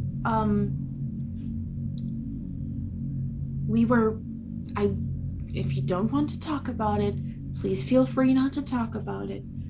But we were kind of wondering about your mom. I'm very sorry about your mom, but can you tell us a bit more about what happened to her?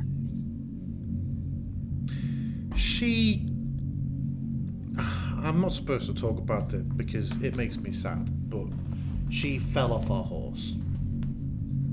Oh, I'm very sorry. Did it happen? I don't remember it. You don't remember it? No, I was very little. Can you make the background noise just a tiny bit quieter? It's hard to hear you. I said I was very little.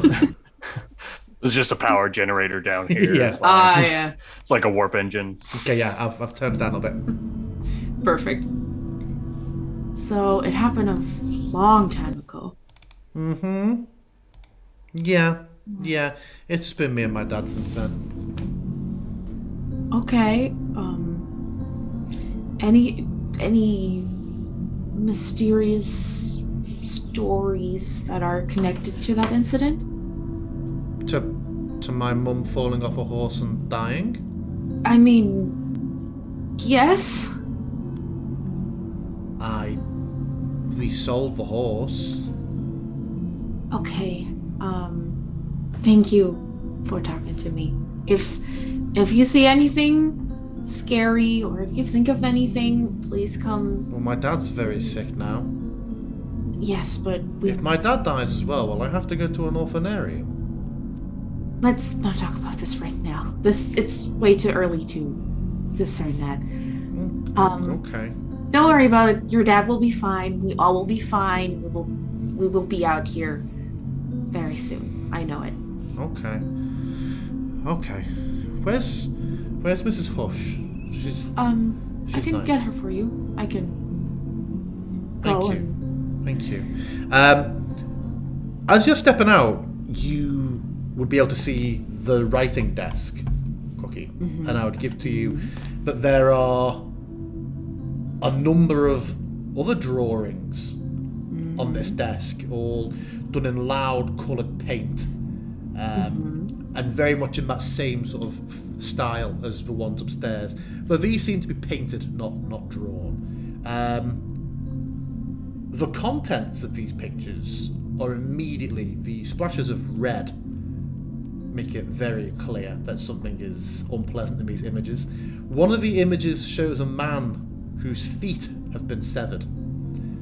Blood pours from his ankles and from the severed feet next to him. Another shows a boy underwater grasping at his throat. And the last one shows a dog with a severed hand in its mouth. And a black cloud hovers over each scene. And there's only 3 pictures. Yeah. Gilby, do you mind if I take a look at those pictures? Sure. I don't mind. Yeah, I picked them up and I would look at them and go out and show them to my compatriots. Oh, And it gets colder. Oh no. well, we can already. Did you guys listen in?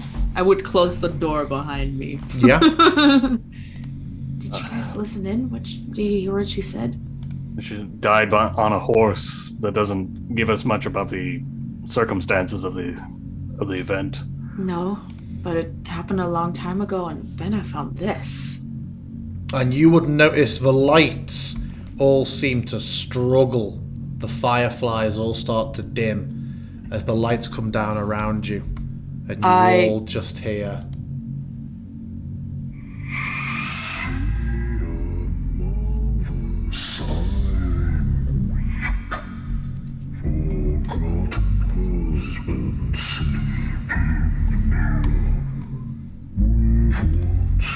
I would like to cast Dancing Lights. Just to have it, don't have it be that. Yeah.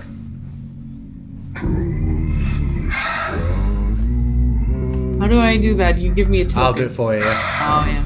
Is it a concentration spell? Let me quickly... it is a concentration one, yes. Make me a DC 10 Constitution saving throw to see if you can shake off the rhyme long enough to maintain the spell. No. That slow, low, sonorous tone, you just make the save. You are able to just sputter out your dancing light into the corridor. Okay, that's a bit better. So, Everyone please make me a DC 12 wisdom saving throw. That's song presses in, and you look at these images and almost swear you can just see it in the slight bit of light available. The cloud almost seems to be moving in each of the pictures. Ooh. You all just become aware in this cold and this paranoia and this song. Each of you privately in your innermost thoughts feels a sudden compulsion to visit violence upon your companions. But each of you decide whether you identify that's not a natural thought, or whether you just think, no, it's not the time. You each decide not to act on that sudden impulse to hurt each other. I think we need to find this verse fast. Something fishy is going on. Yes, I felt a sudden emotion of anger, which is unlike me. Yeah, me too. Can I see those pictures again? Yeah, here. So yeah, Nathyra takes the picture and is flipping through them. Okay, so first verse. Not seems to connect to the second verse. Okay, how can we make this flash more? How can we make this flash more? Let's see, water, child. I am not a bard.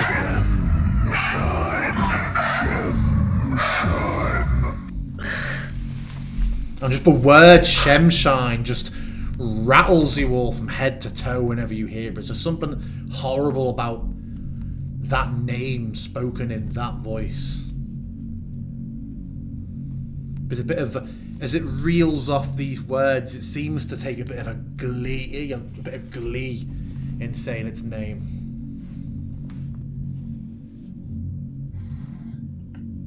What could that last one be?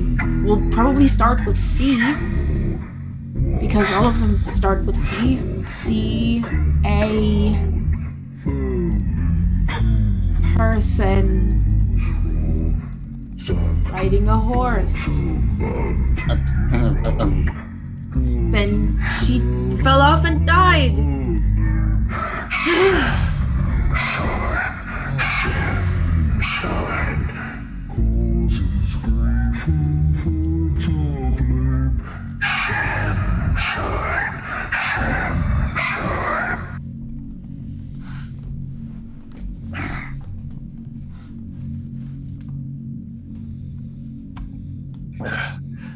Can I look at the first picture once again, the one that she drew? Because it was the house. Yeah. These seem to be of a different style, as I mentioned. These are just more doodles. The clouds all seem to be, now you're seeing it all side by side. The clouds are definitely smaller in the first ones drawn upstairs. These ones seem to be bigger and bolder and just cover the entire top. These are definitely a focal point of these pictures, even though very significant, unnerving to see these sort of events in a child's painting, and like an unmistakably childlike style. The cloud is still somehow the focus over all of them.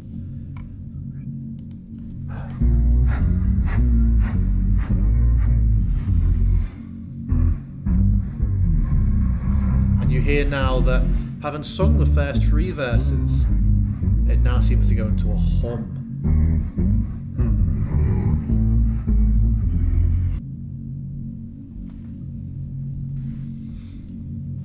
And at this point, we will take a 15-minute break. Oh. So yeah, we'll take 15, and then we'll be back to carry on with Shemshine's bedtime rhyme. So don't go anywhere, and we'll be right back. And we're back. Hello. Yes. Ran over a couple of minutes there, sorry. I couldn't stop talking. So we are in the basement of the Firefly Cellar. The basement of the cellar. Actually, the basement of the second basement floor of the cellar. This is just, it's a basement all the way down under Candlekeep. It would be the subcellular level. Yeah, sure, let's go with that. Yeah. Any further, and we start hitting diamonds. But yeah, we are underneath Candlekeep.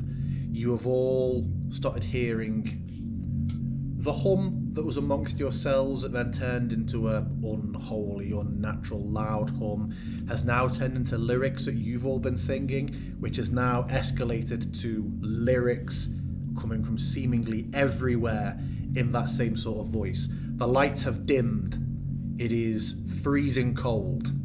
You all are stood in the hallway outside the bedrooms of Galeby and Ebda Smallstone, looking at these paintings, trying to work out what's going on.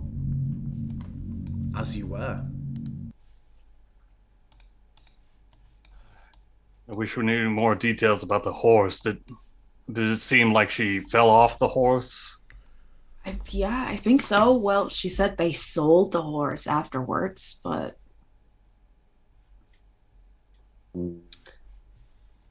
Is there any check I can make about how to properly add these lyrics?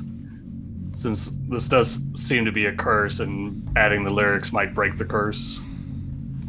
I would say the information you have and the way it feels and plays out in your mind, you know it's just a case of, or you're confident it's a case of, the information is there to be added in. You just don't know what it is yet. You're confident it's not something you need to make. Like in your heads, I'm sure you'd have all tried, even just quietly to yourself, trying to think of things that could fit in with it. And even as you do, you're like, no, that's not right. Words already exist to end this rhyme. You just can't think of what they are at the moment. In a way that frustrates you. Like you're aware that there's something you're missing. You're aware that there are lyrics. You almost feel like you have known them at some point, but they just elude you.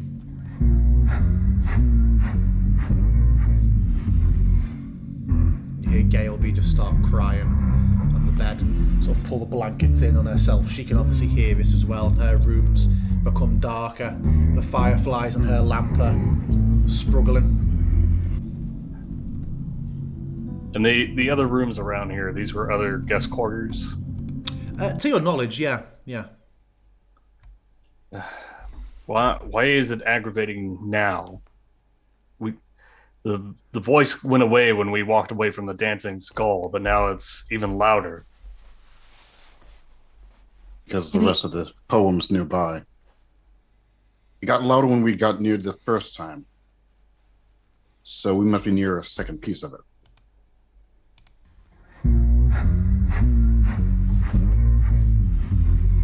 Do you think it has to do with Galeby? I doubt it. There's definitely a connection. She's not drawing this from nothing. But perhaps we should quickly take a look around and see if we can find anything. All right. Well, let's take a room each, I guess. Yeah. Guess I'll start with this room right here. I would have my light follow me. Can I? No, I cannot move the light, but the lights would follow me. Try it now that I'm out the way. Oh, I can. No, I cannot move it. So what are you saying? First of all, what are you trying to do? Oh, the light. I can move The lights. Yeah, Yes, you don't yes. control it. I can move it for you. Where do you want the light? Sorry. Just next to me. The lights would follow me. Of course, yeah. Right, so let's go through each. I'll go from left to right. So, Nathyra, you have opened your room into, despite what looks, it's an unfortunate part of the map, despite what look, let me just stop that humming for a moment, what looks like you stumbled on some sort of arcane ritual, you can see that it just does appear to be a couple of regular drift globes in the middle of the room. This appears to be you're confident by the amount of books in here and how neat and tidy it is. This is a long-term residence or perhaps even a member of staff's room. It's very, very well organised. There are enough trappings in here of a similar colour and shawls hanging up that you could say with a fair degree of confidence with your intellect that this is very possibly Varney's permanent room. Is there anything you'd like to look at in here particular before I move on to the next person's room? If I can I investigate the outside wall, the far wall from the door? Yeah, of course. Yeah, anything in particular you're looking for? Looking for another one of those like hidden alcoves. Yeah. From before. Okay. So that would be an investigate check. It would, yeah. Yeah, investigation. And do I have any disadvantages due to the lack of light? No. You're taking the time to check it out, and there's a couple of light sources in here that are sort of spilling and filling the place. You make a thorough investigation of the space above, below, around, surrounding, the back of the shelves. You are confident that if there is anything secret here, it is extremely well hidden. Certainly not in the same way as the one before. There's no loose masonry, no false fronts, no trick books. It seems to be legit in here. All right. Rico, you enter a room with a number of fairly well-made empty beds. There are no personal trappings in here. This is clearly just a room with some bunks and dorms. You could say with a certain amount of confidence, but this is the room you would have all been told to stay in had you slept overnight, and that in fact the DM had miscounted the number of beds when he said maybe sharing floors. There would have been a bed for each of you, it turns out. We've been lied to. I will lodge a formal complaint after this. Open a ticket on TPK. The DM lied to me, sir. No, this is with Candlekeep, because...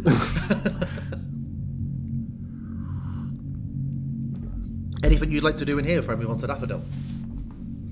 Let me roll an investigation check. Yeah. Not another nat one. Near enough. How about a 2? Was there anything in particular you were looking for?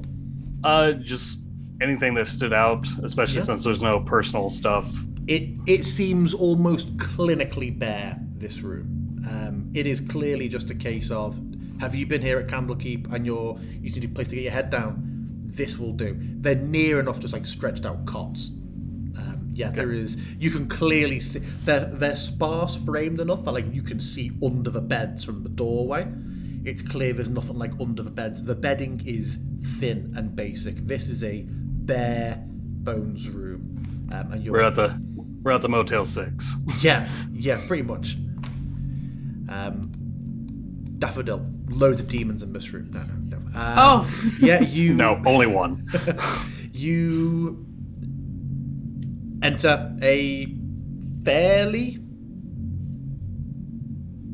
sparse room. It would seem that the inhabitant has not been staying here long, if at all. There is a single bag in the corner, like a satchel that is just propped against the wall. Its contents haven't even been taken out. It's still full.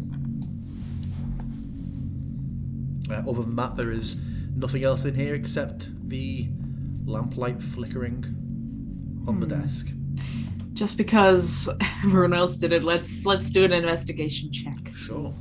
Are you including the contents of the bag in this check, or are you leaving the bag? Yes. Okay. But I'll be careful not to touch anything inside of the bag. I'm just going to look inside of it. Yeah. Okay.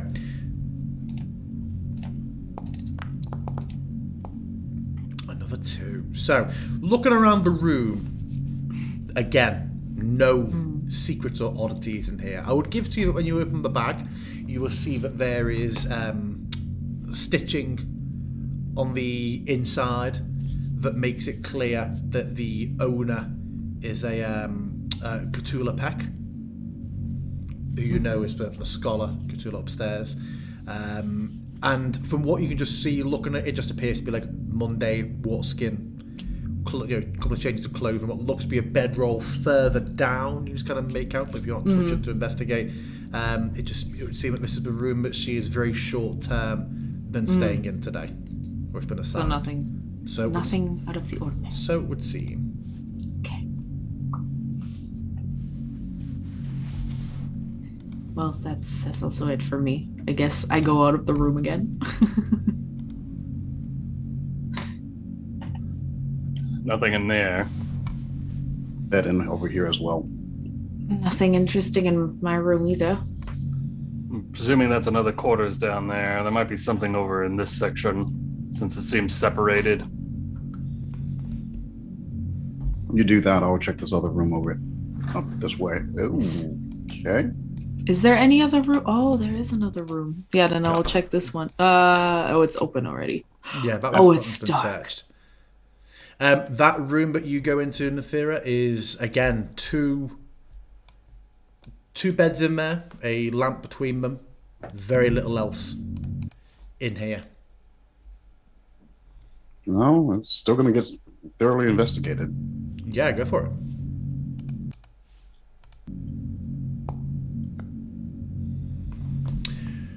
In here, looking around, you just notice underneath the bed on the right, sort of right next to the wall, as if it's almost slipped down from the top of the bed, a small pouch. Leather pouch. All right. Well, I'm going to carefully open it and take a look and see what's inside. Yeah, even before you open it, you can tell from the weight and the feel that it's a bag of coins. It's a bag that has 22 gold pieces in. Well, that's nice, but it isn't utterly useless in the situation. I'm just going to put it right back. Okay, you're sliding it back under the bed. Yeah. It ain't mine. Cool.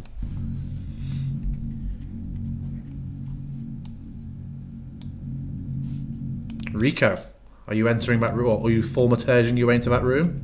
Well, I'm gonna open the door. Yeah, you find that it is locked. The thaumaturgy spell goes to swing. I don't think thaumaturgy doesn't unlock, does it? Yeah, no. Yeah, so you feel it struggle and attempt in its frame. It tries to swing open, but it is locked. All the while this is happening, just to be clear. Can you all please make me that DC 12 Wisdom saving throw? I could certainly try.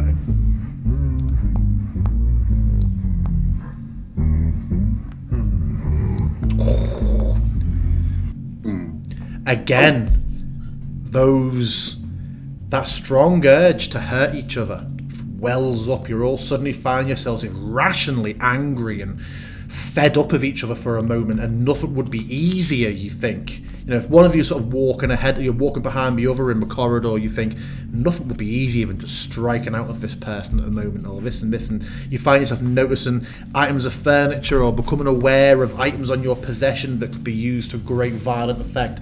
But each of you just takes a moment, suppresses that urge, but you are all very, very aware of this increasing urge to hurt each other. I'm afraid our time is...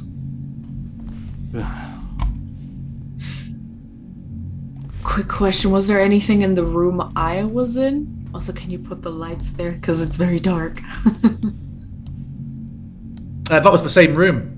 That was the same room that Nathyra was investigating. Oh, then I didn't see that. I should have said, you're both in the room. You're both aware there's someone else in the room with you. You're not alone. Oh well, then I get out again. Okay. There's 5 of you. 5 of you in a room. You're maroon 5. Oh, God. Oh my god. Everything all right with that door, Rico? The door is locked, unfortunately.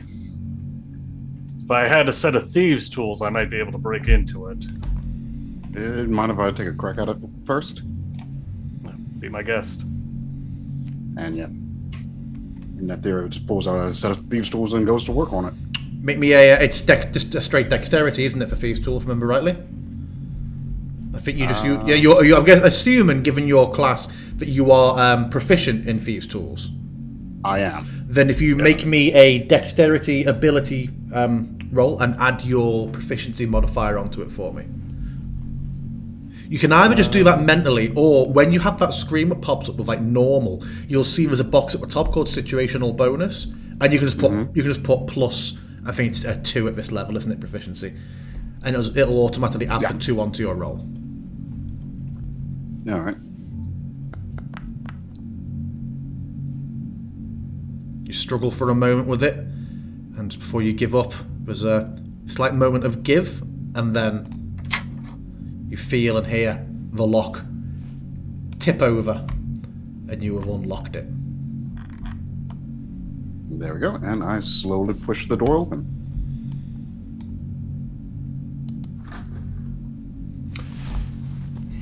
You see this room crawling with wingless, larval fireflies.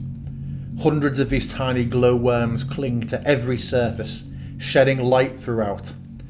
A canvas hammock hangs between 2 pillars near the centre of the room. An engraving of a goat wearing a crown leans against the north wall. Well, that's interesting. Wow. Rico's gonna enter very cautiously, not to step on anything. If you're not standing on glowworms, you're basically having to shift your feet along the floor like you're trying to scoop up snow, and you'll see that you're just moving mounds of these glowworms around on the floor with you. Unless you're like, stamp, stamp, stamp. Mage hand. Yeah. So there's like, was it a picture or a statue of a goat wearing a crown? An engraving. Engraving. Because I was trying to get over there so I could roll a religion check on it. Yeah. Yeah, sure. I was doing the same thing. So yeah, you can head it all. Take a look at it, or is one of you going to assist the other, or are you going to make separate rolls? What are you at to religion? +2. It's not that great. So I'm a +3, so yeah, I'm gonna aid him. Okay. Yes, if you're going to make yours with advantage, Copper.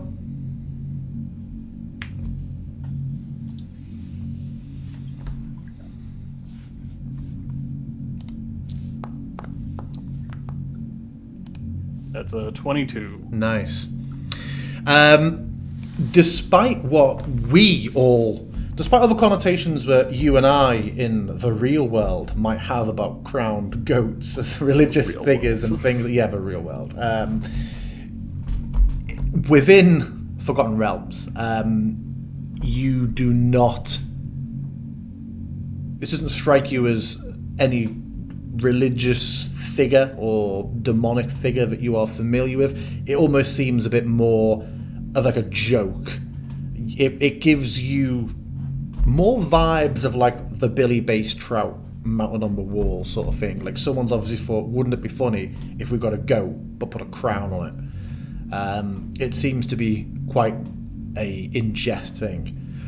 What I would ask is, what is everyone's passive perception?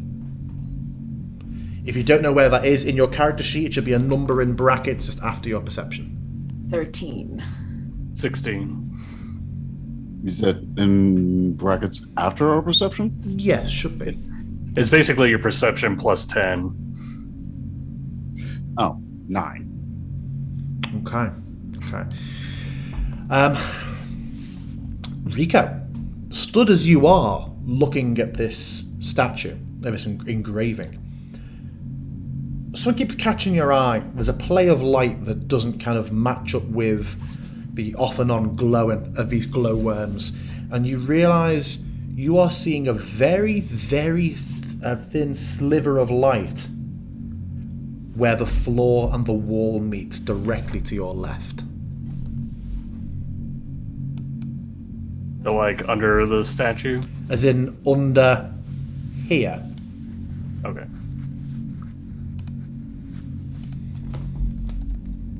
Can I roll an investigation check there then? You can. I'd say make it with advantage because you've got a clear visual reference of what you're looking to investigate.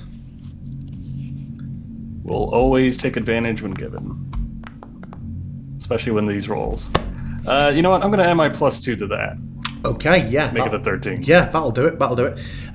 Yeah, you identify there is a very small stone about halfway up. It's almost part of like the mold and where the two walls meet that you could tell could be pushed in if you wanted to.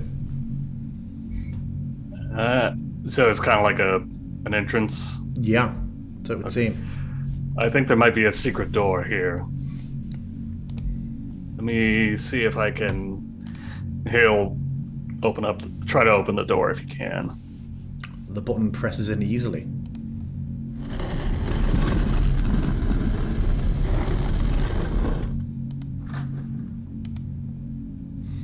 And you see the stone wall slides open, leaving a single chest inside. Wow. Thur made you to open the chest if it's not locked. It is not locked. Inside, there is only one item, which I forgot to add in, so I'm just doing that very quickly.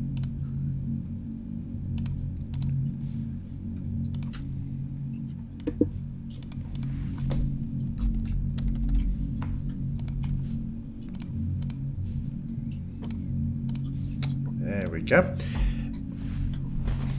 There is a large book that, even when closed, if I should be able to show it to everybody now, that should come up on this should come up on stream. I just realised the stream hadn't updated for a moment. Don't know why. It's now done all the visual effects in one go. I'll just wait till that catches up. There we go. Yeah, this book that they've tried to obviously be very, very good Wizards of the Coast and make it universal, but the engraving on the front is Shemshine's bedtime rhyme. You would see even when closed that there are clear mechanical elements to this book. I imagine Nathyra, your eyes would pop up a little bit at seeing such a clear trinket type book. But yeah, the book is there, closed in front of you. So this is illegible for us in the real world, but we would be... Yeah, because obviously, I imagine Wizards didn't want to get a piece of art made for every Yeah. localization, so Yes. yeah, that writing on the front does say Shemshine's bedtime rhyme. Well, should we open it?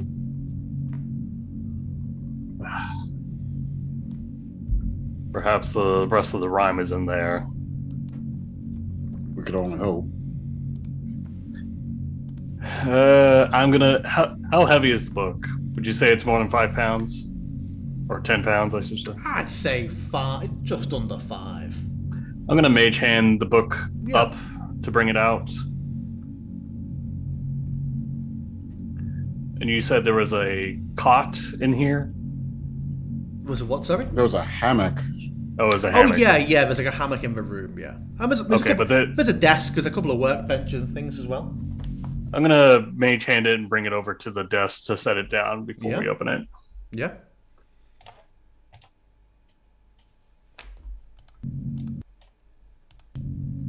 Can you put the lights closer because it's so dark in this Of course.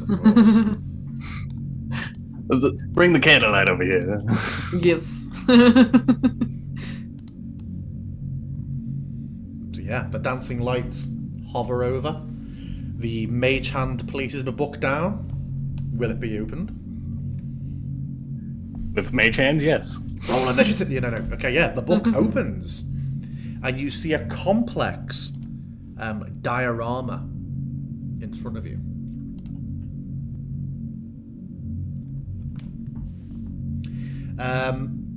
I would also give it to you that you see there is a little windable crank on there that would play.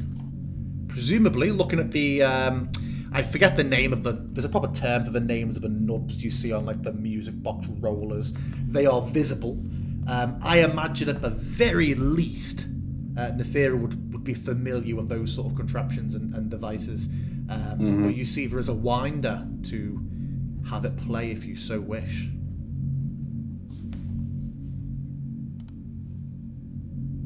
Oh, okay. So, looking at this, and we can tell that the missing person apparently has something to do with the millstone. But yeah, Nathyra, as nobody's going to stop him, is going to begin winding it to start playing it. You would immediately feel that resistance that makes it clear to you this is broken. So this needs fixing. It will only wind very, very slightly. If only I had some tinker tools. Oh wait, I do. And this is quite funny. I've never done this of an artificer. You need to make a DC 12 check with the with either tinkerers or thieves tools. And can I give him an advantage if I use mending to assist him? I believe that's a dex-based check, and I'm adding my proficiency. Yes, and yes, Okay. you can, Rico, if you're sort of repairing elements as Nathyra is like moving back into their correct place, and you find some of the pins are clearly a bit bent and things like that. You can Right, absolutely so- work together. Is that adding an advantage, or? That is Yeah. Dex with advantage +2. All right.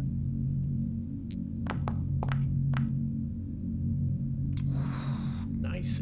It's tricky. It's complex mechanisms. Even it's more just the size and the fact that they're protected by sort of the casings, but also happen to the spine of the book. There's a load of segments where even though you know how they work and you can see how they're broken and what needs doing to them, it's very difficult to actually access them without effectively ripping the spine out the book. But you end up using a couple of your tools in fairly creative ways. There are a couple of moments where you do have to make slight tears into the spine of the book to get what you want, but Rico is on hand to mend it over straight away, and you do eventually feel that bit of satisfaction, that little slip in of the last pin, and you are confident that it is now repaired. All right. That should do it. Let's see what we have here. You And he begins to wind it. Walks back 10 feet. You wind it up, and it sort of clicks and whirs for a moment, and then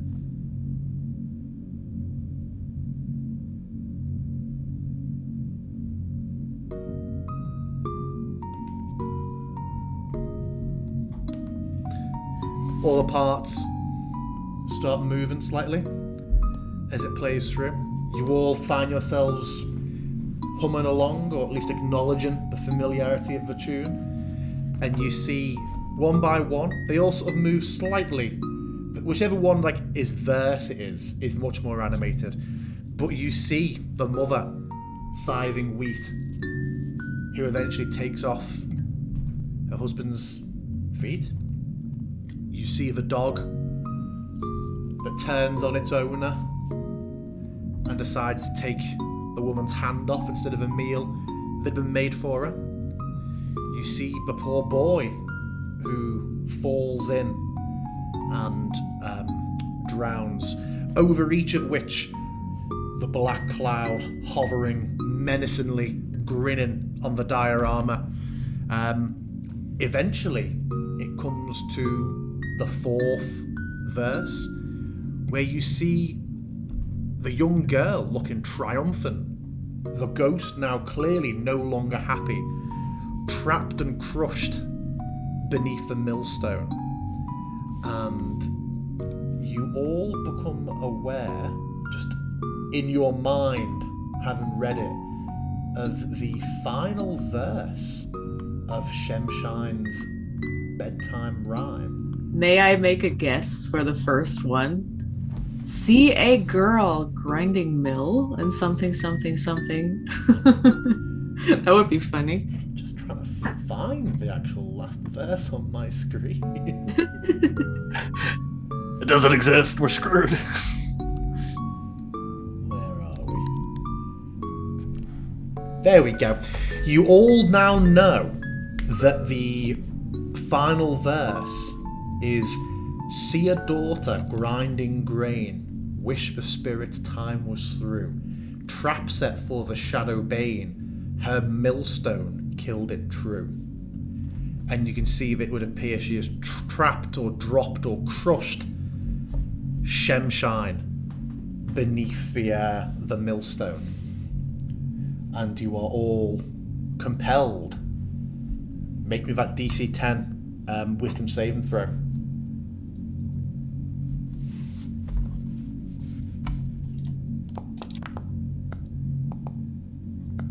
2 nat 20s. This group are just like, get out of my mind, Liquid. Yeah, you all resist the urge to harm each other again.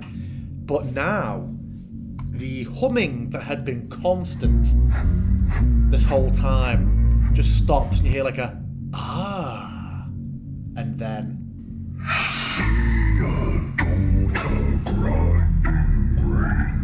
wish the spirit's time was through. Trap set for the shadow bane, and her millstone killed it true. and from the book, shadow just starts to pour out, and it rises up into a column in front of you, which thickens and continues to thicken until eventually it takes a form, and you see the large, imposing form of Shemshine stand over the book and just reach out towards you all, and we're all going to roll initiative. So the way this works in Foundry is I've placed us all in combat. If you click the second icon at the top, which is the clenched fist, you will see that each of you has a d20 that you can click next to you.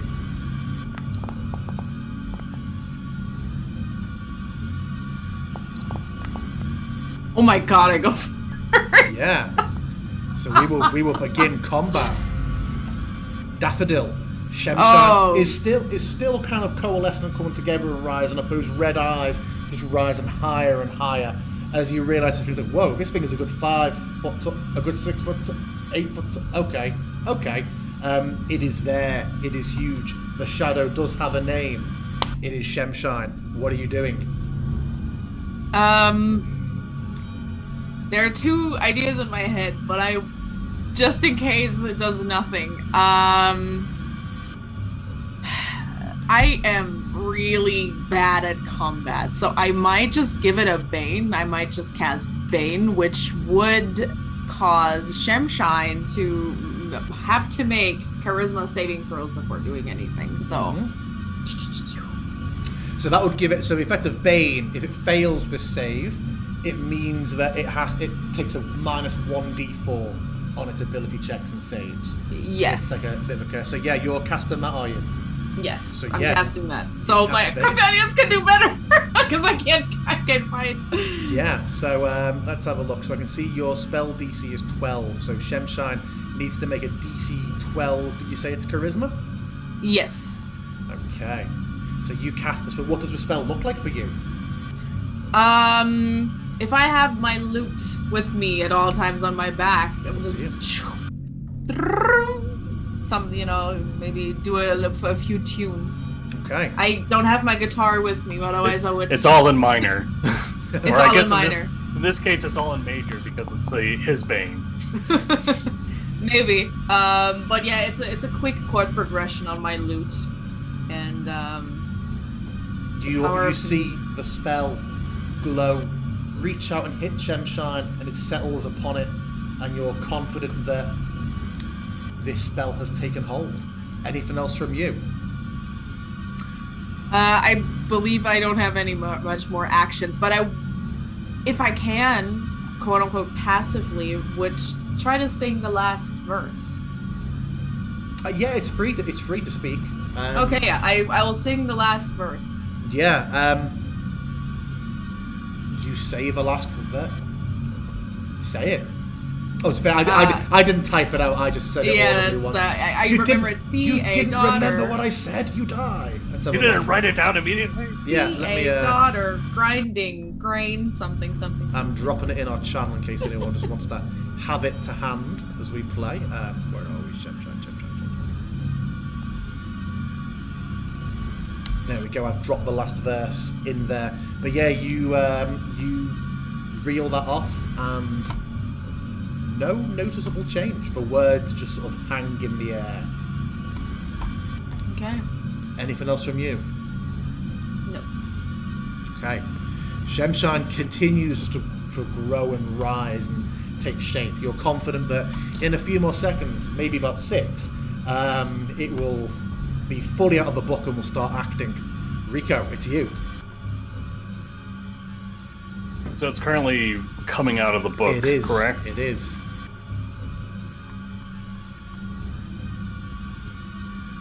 Yeah, that's not going to work on.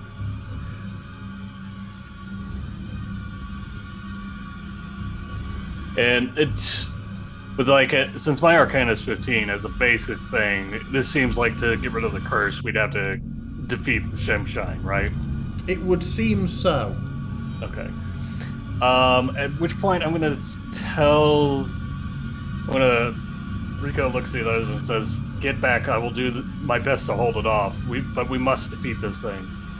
And he's gonna cast protection from evil and good on himself. Okay. And if the Daffodil will allow, he will kind of push her to the side, that so this Shemshine is basically focusing on him. She'll allow it. She'll allow him to take the hit. I'll allow it. Okay. Anything else from Rico? No, I don't really have it. Well, I'll pull out my shield and my mace. Okay. Nathyra, it's you. All right. So there's a clear and obvious threat here. I'm just going to step here, and I'm going to hit him. Try to split the aggro with Rico by stabbing it with my spear. Okay. Let's see, how do I attack this? Yeah, okay. So, if I'm not mistaken. There we go. Oh. 19 hits, yeah, it's a strong hit. Click damage. Oh. 7. You see that the spear drives in, you know it's a true hit, and it goes straight through the chest of this thing, but you just see the smoke sort of part for a moment and then just lick back around it, and as you draw the spear back, you're confident that this has not affected Shemshine in the slightest. Okay, new plan. We need to grab the daughter, and we need to find a millstone. True, that's a good. we need a grindstone now. And you hear Galeby sort of call out, "What's happening? What's that noise?" And she's in the corridor, and you just see Daffodil, little feet running down the corridor towards you all. Galeby, stay back! She steps back a little bit and just looks at you, confused. You obviously can't see what's going on. Top of the round, Daffodil, it's you. Shoot. What am I gonna do? So was it also apparent to me that the spear strike didn't do anything? I would say you're all so close, you're all facing it, but yeah, you'd have seen Okay. that it near enough just wafted through it.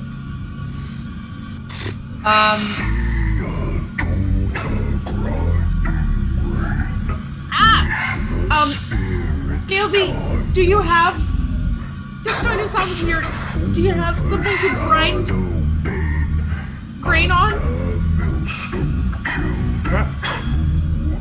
How do you mean, like a pestle? Like a of mill? water? Like a pestle? Like a mill? Like something to grind?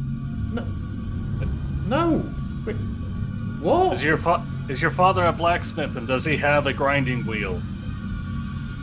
No, he's a tailor. Ah, damn it. What's going on in there? Just take a step closer for a moment. What's happening in there? Why a millstone?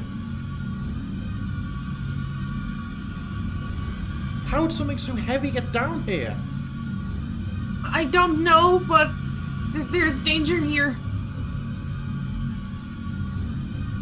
And we need to what? Drop a millstone on it? A daughter needs to see a daughter grinding grain. Wish the spirit's time was through. Trap set for the shadow's bane. Her millstone killed the true. So what? We need to drop something on it? The book upstairs. That's big Statue. What? Do you know how to make the stone statue fall down? Your father, he helped put it up, correct? But we ever just put a big chain on it? Is there... You need to go and undo the chain. I'm a child. I will help you. I'm also a daughter. And I'm somebody's daughter. She looks just so nonplussed and scared. She's like, keeps coming to step forward, then like she's just backing up down the corridor with confusion more than anything. Rico will look at Daffodil and say, "Get upstairs. I'll try to bring the book if I can." Yeah, all right. So I'll go upstairs as fast as I can. So what, you're gonna use your turn to run and fleet upstairs? Yes. Okay. Yeah, that's fine. As you step away or move to step, my computer has gone very crazy for a moment. There we go. As you go to step away from Shemshine, the shadowy hand just lashes out with speed and strikes at you, well, attempts to strike at you. Oh no. Can I dodge that? Only if you're using. Have you done anything this turn? No, I have only You can use your action to disengage, which lets you withdraw safely. Yes. Yeah, so you see it go to swing, but you just anticipate and duck back and twist away, and it stays its hand. And yeah, you manage to step back. Where are you going? Upstairs to where the big. Okay, you can get book. You can get 30 feet of the way there. Okay, that's fine. That's as far as you can get this turn.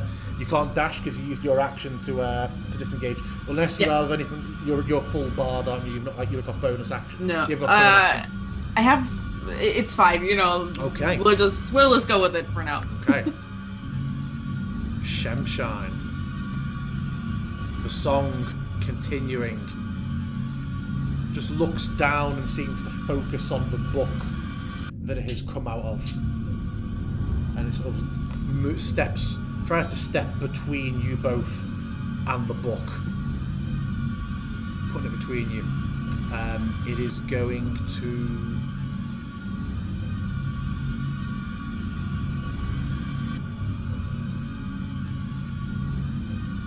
look at both of you, and awful low rising whispers spill out of its mouth and bubble up around you both.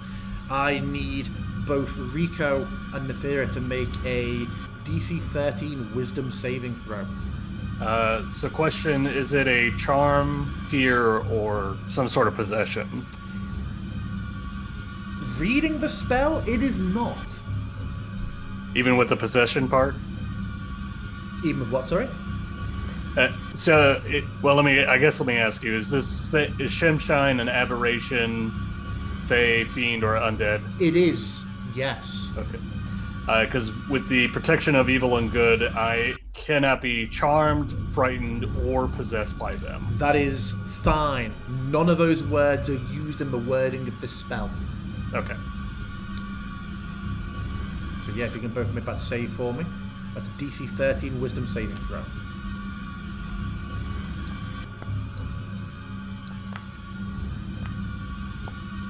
Well, Okay. There's that one. Both of you. My mouse is being very difficult. Both of you take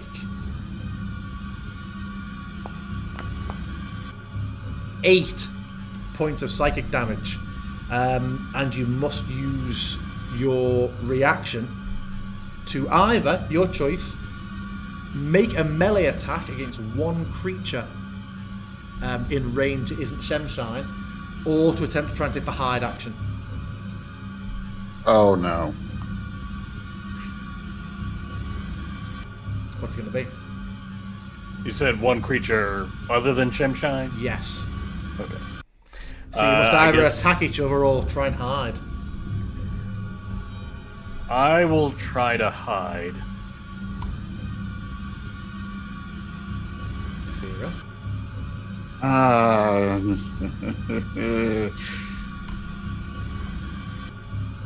I'll attempt to hide as well. Okay. Not much places to hide in here, though. That is all Shemshine will do. It continues hovering very deliberately between you and the book.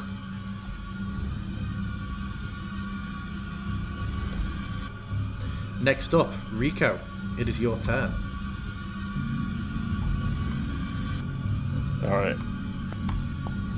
Am I still compulsed to hide? No, it's only in that moment. So when it gets to your turn, you've taken those few moments, and then you're able to regain. Okay, but my...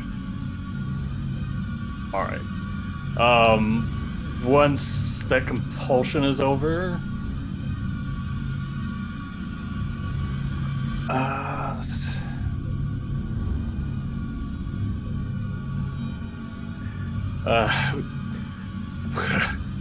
one good turn deserves another, I suppose. And I'm gonna hold up my reliquary and attempt turn undead.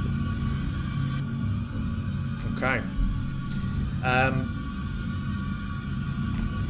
As you do so, the eyes glow red as still for a moment, as it then just, I've not got a sound file for this, but it laughs. And then just begins to recite the rhyme again. Alright, it's not undead.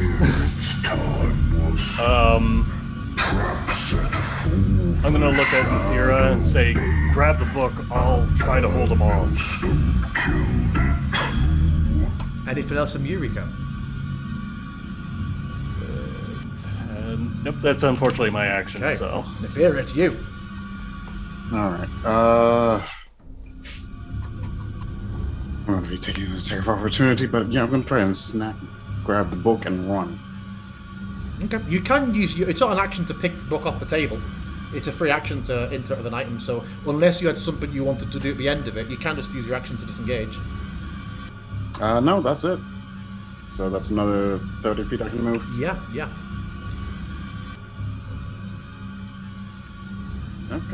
Okay. Daffodil, safe to say you're continuing to run? Yes. Okay, you'd almost be bottom of the stairs. Shemshine, you see Rico, it just surges past you in clear pursuit of the book. You may take an attack opportunity against it if you wish. I would like to. Yeah.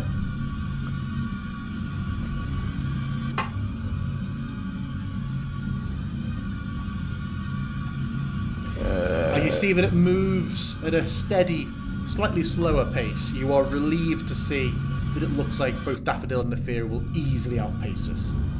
For some reason, it does not show my stuff equipped. I'm going to roll that over in D&D Beyond real quick. Yeah. You can also just right-click on Foundry and pick equipped. Equip item. Okay. I'll do that after I get Sure. this one. That's 18 to hit Definitely hits. with 9 damage. Which weapon was this with again? Your spear again? Mace. Mace. Just parts from my clavicle all the way through a swing of your mace and just knits back again. Doesn't even pay you any heed, just continues its almost Mr. X-like march down the corridor. You are now alone in the room. We will imagine that Daffodil's dancing lights would have... Oops, we were the wrong person. Would have gone floating along with her. Yep. And we'll also, although she's not in combat, I will assume that one of you has grabbed and ushered the child to come with you. Take the child! Take the child! Yeah, no, as soon as I would like run, I'd also take her by the hand and we'll run together. Yeah. Okay. Shemshine marches after. Rico makes its attack. Nathyra, it's you. You see this thing is behind you, but you also see it as slower than you. Is it safe to say you're continuing your sprint upstairs? Wouldn't I still have my turn? That was just an attack. I'm sorry. I apologise. Yes, you're absolutely correct. So if attack opportunity was on Shemshine's turn, it walked to its extent, and now it is Rico's turn. Thank you for correcting me. What's Rico doing? Seeing that physical stuff is not going to affect it, he is going to change tactics using his holy symbol. He's going to do Sacred Flame. It's not actually fire, it's radiant. It's radiant. Yeah, it is. So it needs to make the dex save. What is your save? DC 14. DC 14, so...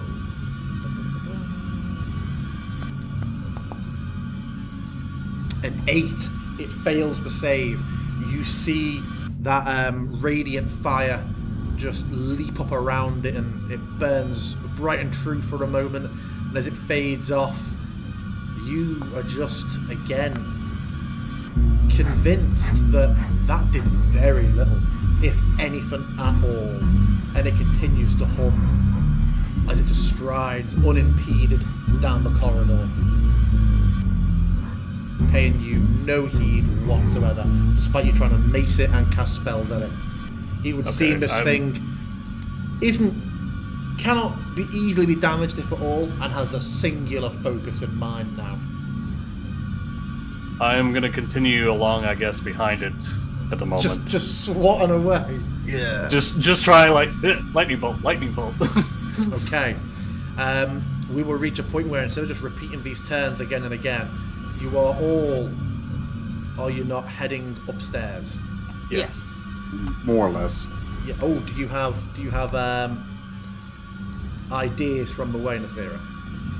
I do, but it's kind of weird. I'm trying to figure out how to do it without also, hitting Rico behind him. Okay.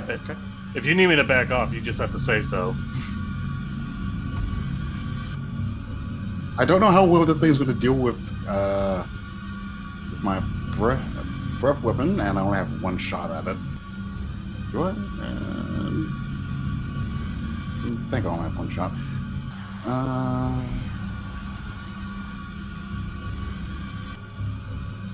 But yeah, when we get to the stairs, I'm probably going to shout for Rico to back off, and I'm going to try and slow it down by hitting it with a breath weapon right to the face. Okay, yeah.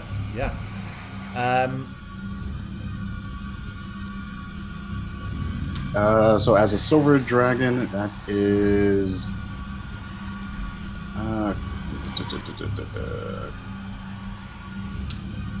15-foot cone, code damage, and it is a con save. How do I calculate the DC again? In your spell casting tab, I believe for breath weapons, it's actually, I'm just going to split you out a little bit from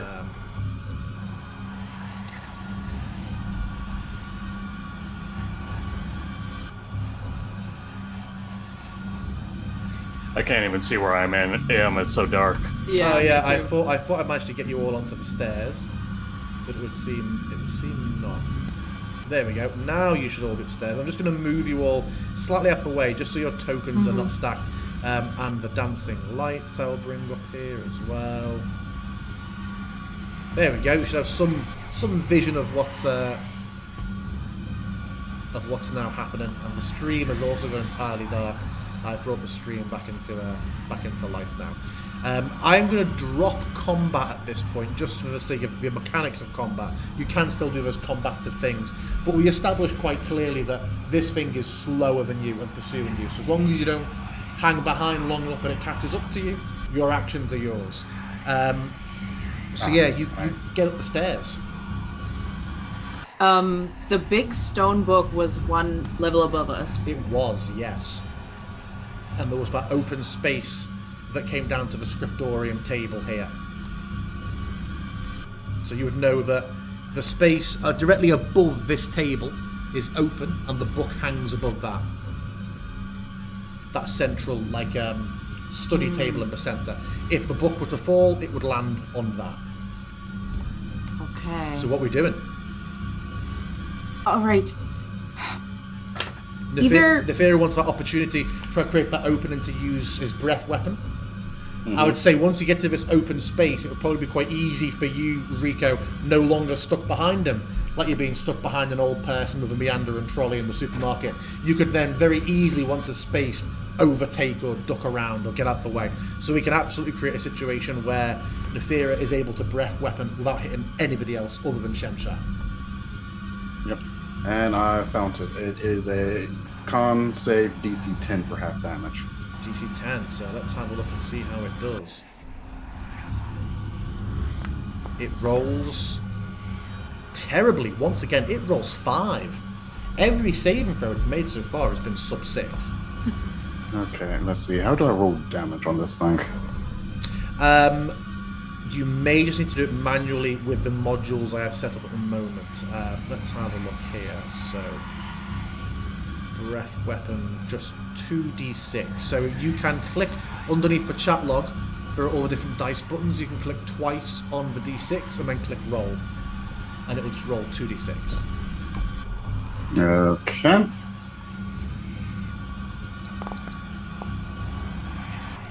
Eight. You see the frost blast into it. It almost Terminator 2s. It kind of like it just forces a hole entirely in its middle, which again after a moment drifts back closed. You are now becoming confident that this thing just cannot be harmed, which would make sense given the very specific method that the nursery rhyme wasn't drop a millstone or just attack it for a prolonged period of time. It would seem that in the basis of these magical curses, it is a very specific way this has to be dispatched. This whole time as well, all of you struggling to stop singing the song. Okay, so I am not sure whether we just need to drop the book on Shemshine, the ghost, or also on his bones, because I think the bones that we saw might be his. Anyway, it's Galeby or I who need to do it. It needs to be a daughter. So, I guess I'm just going to run upstairs. Does any one of you have tools to, like, get the book to fall? It's held up by a chain, right? That's by a chain. I would give to you, Daffodil, you're starting to head upstairs. As you begin to move and your lights follow you, you would see that Cthulhu and Hush have now fallen unconscious on the floor, where they were tending to their after before they were talking afterwards. And it would, at the moment, that book falling here would not be well for them. Oh no. Well, Nathyra, still having the book, is shouting at them, "Get them out of the way, get the bones, I'll stall them somehow." Kite. Does anyone Kite the boss. Does any one of you have like a tool with which I can like either like a screwdriver or like a saw or something like that? Nathyra pretty much at this point probably running around the outer rim, just kiting the balls, is just going to chuck his tinker tools over to them. Okay, yeah. What do you think tools look like? It's hard not to imagine like a big, heavy, like New York girder sitting toolbox, but I imagine it's actually much more discreet and efficient than that. Yeah, it's like a medieval multi-tool sort of thing. I was thinking more like a leather rolled up toolkit with a bunch of screwdrivers, files, wrenches, pliers, all tucked inside little pockets and straps inside. Cool. Oh yeah. Okay, throw it over.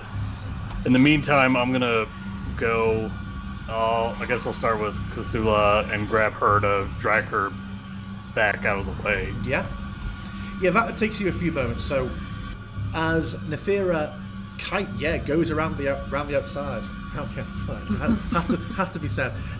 Shemshine, just bears down on you. You can keep a good pace as long as nothing happens. But you do experience, as it's following you, those eyes get brighter and brighter.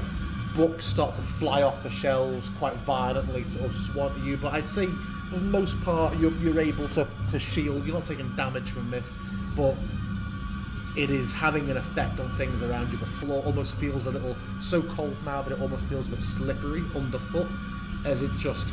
And you feel these bookcases are so high. Do you have dark vision? I can't remember actually as a Dragonborn. We don't. You are running into near enough of the dark. There are still little patches of like firefly light, and you can see ahead. You are now effectively running, Nathyra, holding this cursed book with 2 red headlights behind you, down a sheer black corridor where books are flying out, hitting you, just seeing this distant pinprick of firefly light. It is to be frank, pants-shitting experience, knowing that it's bearing down on you. Meanwhile, Rico grabbing those bodies, pulling them out of the way of the immediate area. Daffodil running upstairs. Let me just take you upstairs. CookieCrisis. It's dark. Yeah, you make it up. There we go. And as you rush forward, let me get my center back on you.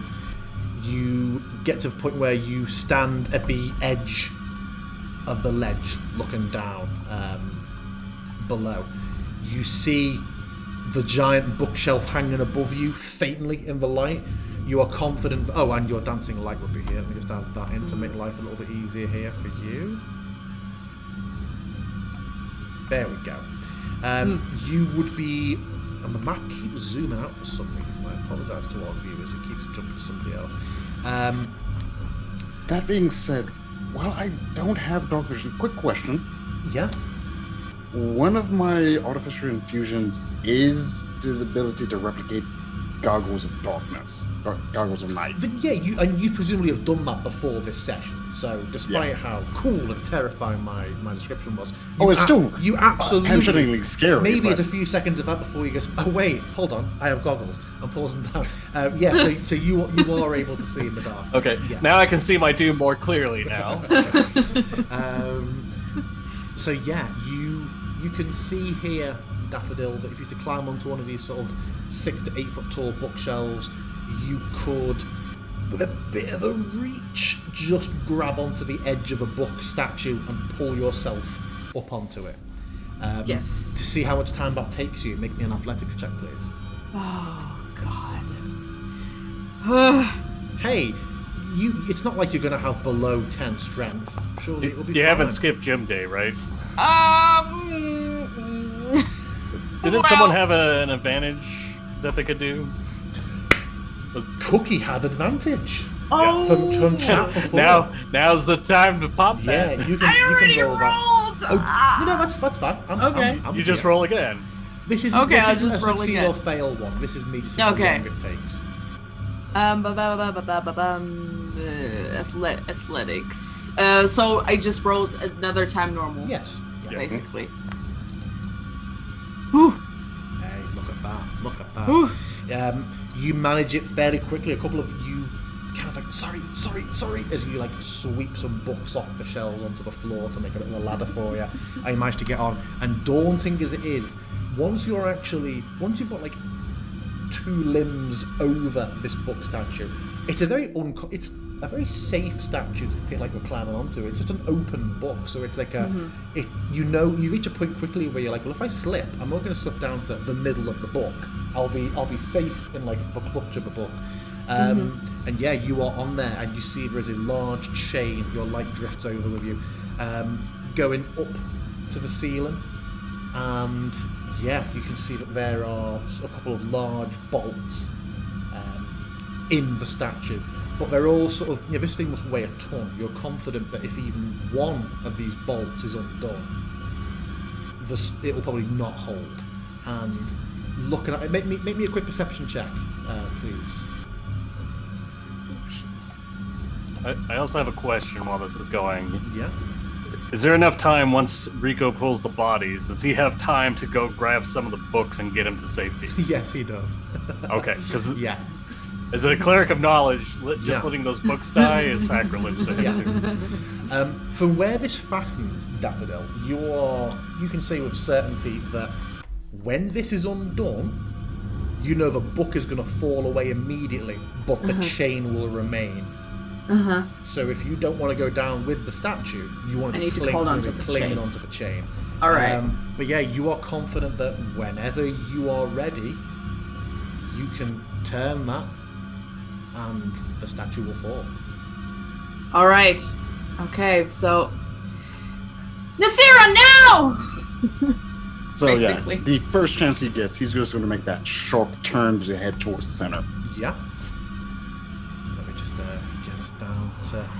Hold on, the books. The books. So much knowledge. I cannot see crap.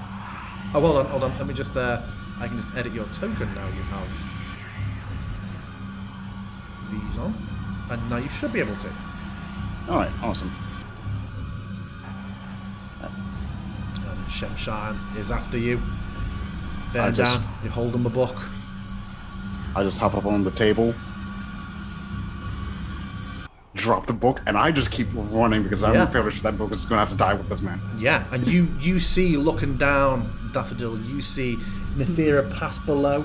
You see him drop the book, and a few moments later, drifting into view, you see Shemshine step in and just hover over the book and reach down towards it. You just have this moment of dragging the chain as just this huge book just... There's a slight moment where you twist back one bolt and it just pops out, and then you just see the slight bend it, and then it's just a whole section of it just rips away. You're now on the chain with a small, like, tennis ball size, like, of concrete still moored in. But everybody else,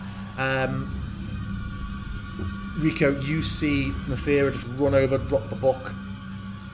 Silence for a moment. It's really, really just heavy silence. And then the book is slightly wider than the wooden framing, so you hear a bit of a crash of wood and splintering, and then suddenly just this enormous crash. Paper, bookshelves wobble, and you see a couple of the bookshelves go to topple, and then there's like a and a bit of a glow as you're fairly certain the magic of Candlekeep is like no to its bookshelves being harmed. No earthquakes. Yeah, absolutely. Not no since the great bookshelving of... Yeah. No. But the book is just... You see from the floorboards around it that this thing has sunk into the floor very, very heavily. There is silence. It gets slightly warmer. Slowly, it gets warmer. Oh. The lights very slowly begin to come back. Nathyra just face plants. He's tired, but at the same point, he's like, first rule of adventurers and archaeologists, cardio. I'm just going to put a big grey square here to represent the book being here. Yeah. As a side note, I'll have to file a complaint against the shoddiness of the integrity of the structure. That book went down way too easy. Are you okay, Miss Daffodil? Can someone help me get me down from here? Yeah, she is just dangling. Rico will head up and try to assist. Yeah, I imagine from how the book had been, it's fairly easy to reach out, especially with a mage hand, things like that. You can just get to a point where you get that little bit of tennis ball of concrete and you can drag it over to a point where a couple of you can be like, right, okay, you know, we've got you. Yeah, certainly. You also... Let me just change something here. You also would notice, before you head up, from beneath the book, a thin stream of black smoke comes out, and the book. Tell me, Rico, the book closest to you on the floor that you can see. What is the title of this book? What does it look like? I'm just debating if I'm going to go with something serious or funny right now. Up to you. Entirely up to you.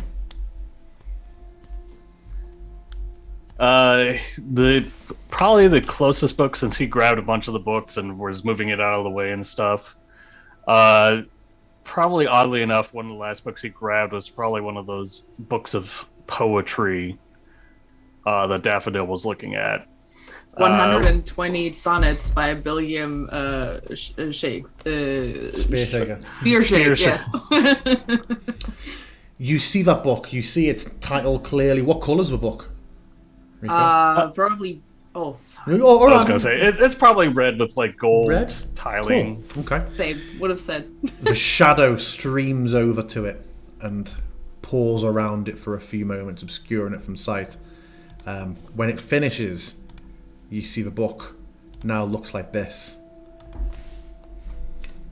And on the front has Shemshine's Bedtime Rhyme. But it is closed. And you all become aware that since the statue dropped, although you're aware of the little tune, you no longer feel a compulsion to sing it. And the lyrics are becoming difficult and foggy to remember already.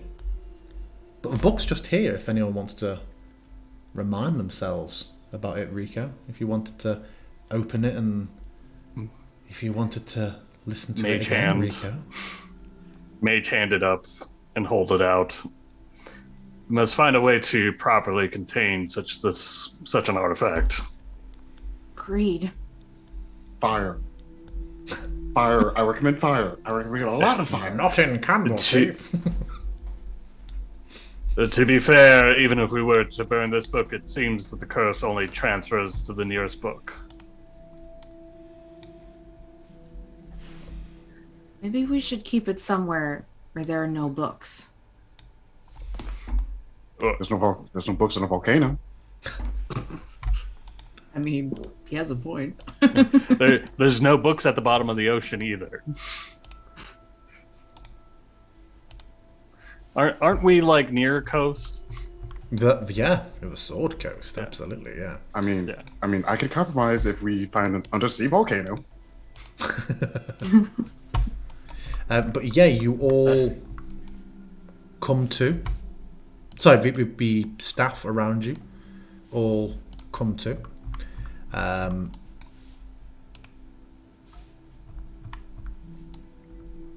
Varnir said, What happened? It went dark and it went cold, and then I heard a terrible voice again, and good grief, what has happened in here? Scholar Varnir, I don't know why that had accidental, that had unintended Superintendent Chalmers energy. We're like, good God, what is happening in this, Seymour? It is an Arboreal. What has happened? I must apologize for the damage to the library, but it was necessary to save the lives of us located in the cellar here. I believe we have found the source of the curse, and we have managed to contain it for now. However, this book must never be opened, nor must it not be destroyed, lest its curse transfer itself into another book once again. We have such places even further still beneath Candlekeep, where such dangerous tomes can be bound. Yeah,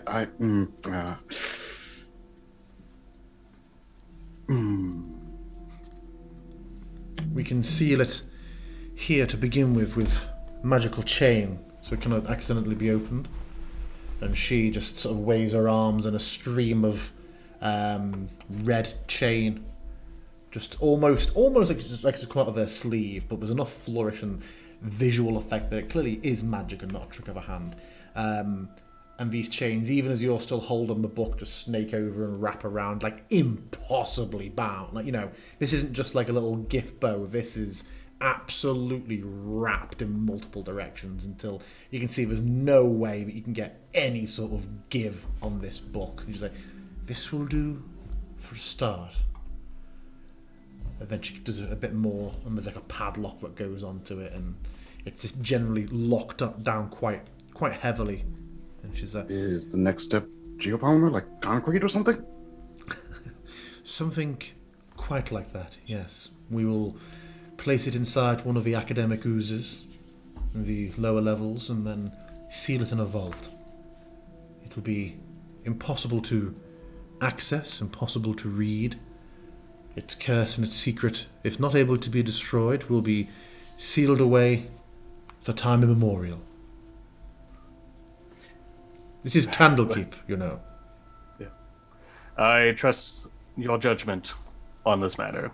You fools! I am Shemshine! As for you, Miss Cthulhu, I believe you now may make your dinner appointment. Yes, not a moment too soon. She just shoves past you all quite unceremoniously and goes to head out. Foodies. I'm going to take a nap here. Yeah, foodies are never polite. Yeah, go on, Rico. As for you, Miss Daffodil, I recommend you study hard for your tests, but probably avoid any rhymes for now. Well, that is hard to avoid, seeing as it is bardic poetry, but I'll try to stay away from cursed rhymes. Stick with haikus. Haikus. Free verse also works. Yeah. And yeah, you each return to your quarters, or however else you intend to spend your evening. You are all greatly, profusely thanked. Special quarters are placed on each of you if you want them. You gain the respect of your professors, the envy of your peers, as you have these rewards to show for your exploits. You have a horrible tune that is still a bit of an addictive sort of tune, but now holds no magic sway over you. The lyrics you very quickly forget. Ebda makes a recovery, and he and his daughter head off the next day. She has no recollection of drawing those pictures, but if you were to see her the next day before she'd go, you'd see that her drawings no longer contain those sinister elements. And yeah, you continue either your visit to Candlekeep or your studies here to become great magical practitioners. And that is the conclusion of this one shot of Shemshine's Bedtime Rhyme. Thank you very much for playing, the three of you, and to our viewers. I quite like this one shot because, as I was saying earlier on the break, it's very different in that a lot of one shots are effectively dungeon crawls of just, it didn't go to where I wanted it to. We faded out and faded back in on exactly where we had been. That's better. This is a better scene. So a lot of one shots I feel like are just dungeon crawls. But what I like about this, and it's very topical at being like a quarantine type one. I first ran this during the height of COVID, and it was like, now, don't read into this too much, but here, I feel I should tell you the themes of this session. What I like about this is it's a static area, and I love the map. I think it's a gorgeous map. And the events update and change as certain triggers are met. And some of your dice rolls were very, very interesting in that we went straight to like phase 3 at one point, but it's like, one or two people might fail the rhyme. If they don't, the NPCs are around to keep sort of passing it to each other. But immediately all three of you were like, does the shadows? Shit. Hyperspeed's too slow. We're going to ludicrous speed. Yeah, it was. So it We were made, glad. Yeah. So we made some interesting stuff. But I really, really enjoyed it. I hope that you all did too. Copper's comments in chat about getting everyone's respect except the janitor who had to clean up that mess. Yeah, absolutely. That will involve moving in extremely... I mean, the floorboards themselves could just be mending, I'm sure, if they're quick about it. But getting that The rest of the statue... adventure is the old Barnaby getting his revenge. Yeah. But yeah, thank you very much, everyone. I've been your DM. I'm Harrison. You can catch me here on TPK every Tuesday for my Demiplanes of Dread campaign, Fragments. I'm also in Harper's Variants, which is one Tuesday a month currently. I'm in Dark Echoes, which is Luke Locke's Curse of Strahd campaign every other Saturday. And I'm running another adventure in a similar fashion of this. It's another Candlekeep. This is The Joy of Extra-Dimensional Space. And I'll be running that on, I want to say like May 14th, something like that. I've got other sessions between now and then. That'll update it. But yeah, that's me and where you can find me. We'll just go around and say who we were, anything we want to plug. We'll start with Cookie, please. Yeah, I'm CookieCrisis. I had incredible fun. It was amazing. This is my first TPK adventure, but I'm hoping there will be many more. If you ever catch me in Amsterdam, I do every now and then. I am on stage where I sing, hopefully not cursed songs, but more news to follow on that. Brilliant. Thank you very much, and we'll go on to Shock. Yep. I've been Shockpointfailure. You can find me sporadically over in TPK and elsewhere here on Twitch. You also have a Twitter that I barely ever use, but it exists. And apparently I am today's representation of the East Coast. Okay. And then Copper. I guess I'm the representation of West Coast because I'm out in Arizona. So, but my name is Copper Leo. I will be back again for TPK's Emerald Enclave, May 23rd. So feel free to look for me playing Rick Charlemagne, Gentleman of Intra, in that as well. Otherwise, you can find me on Twitter under CopperLeo21.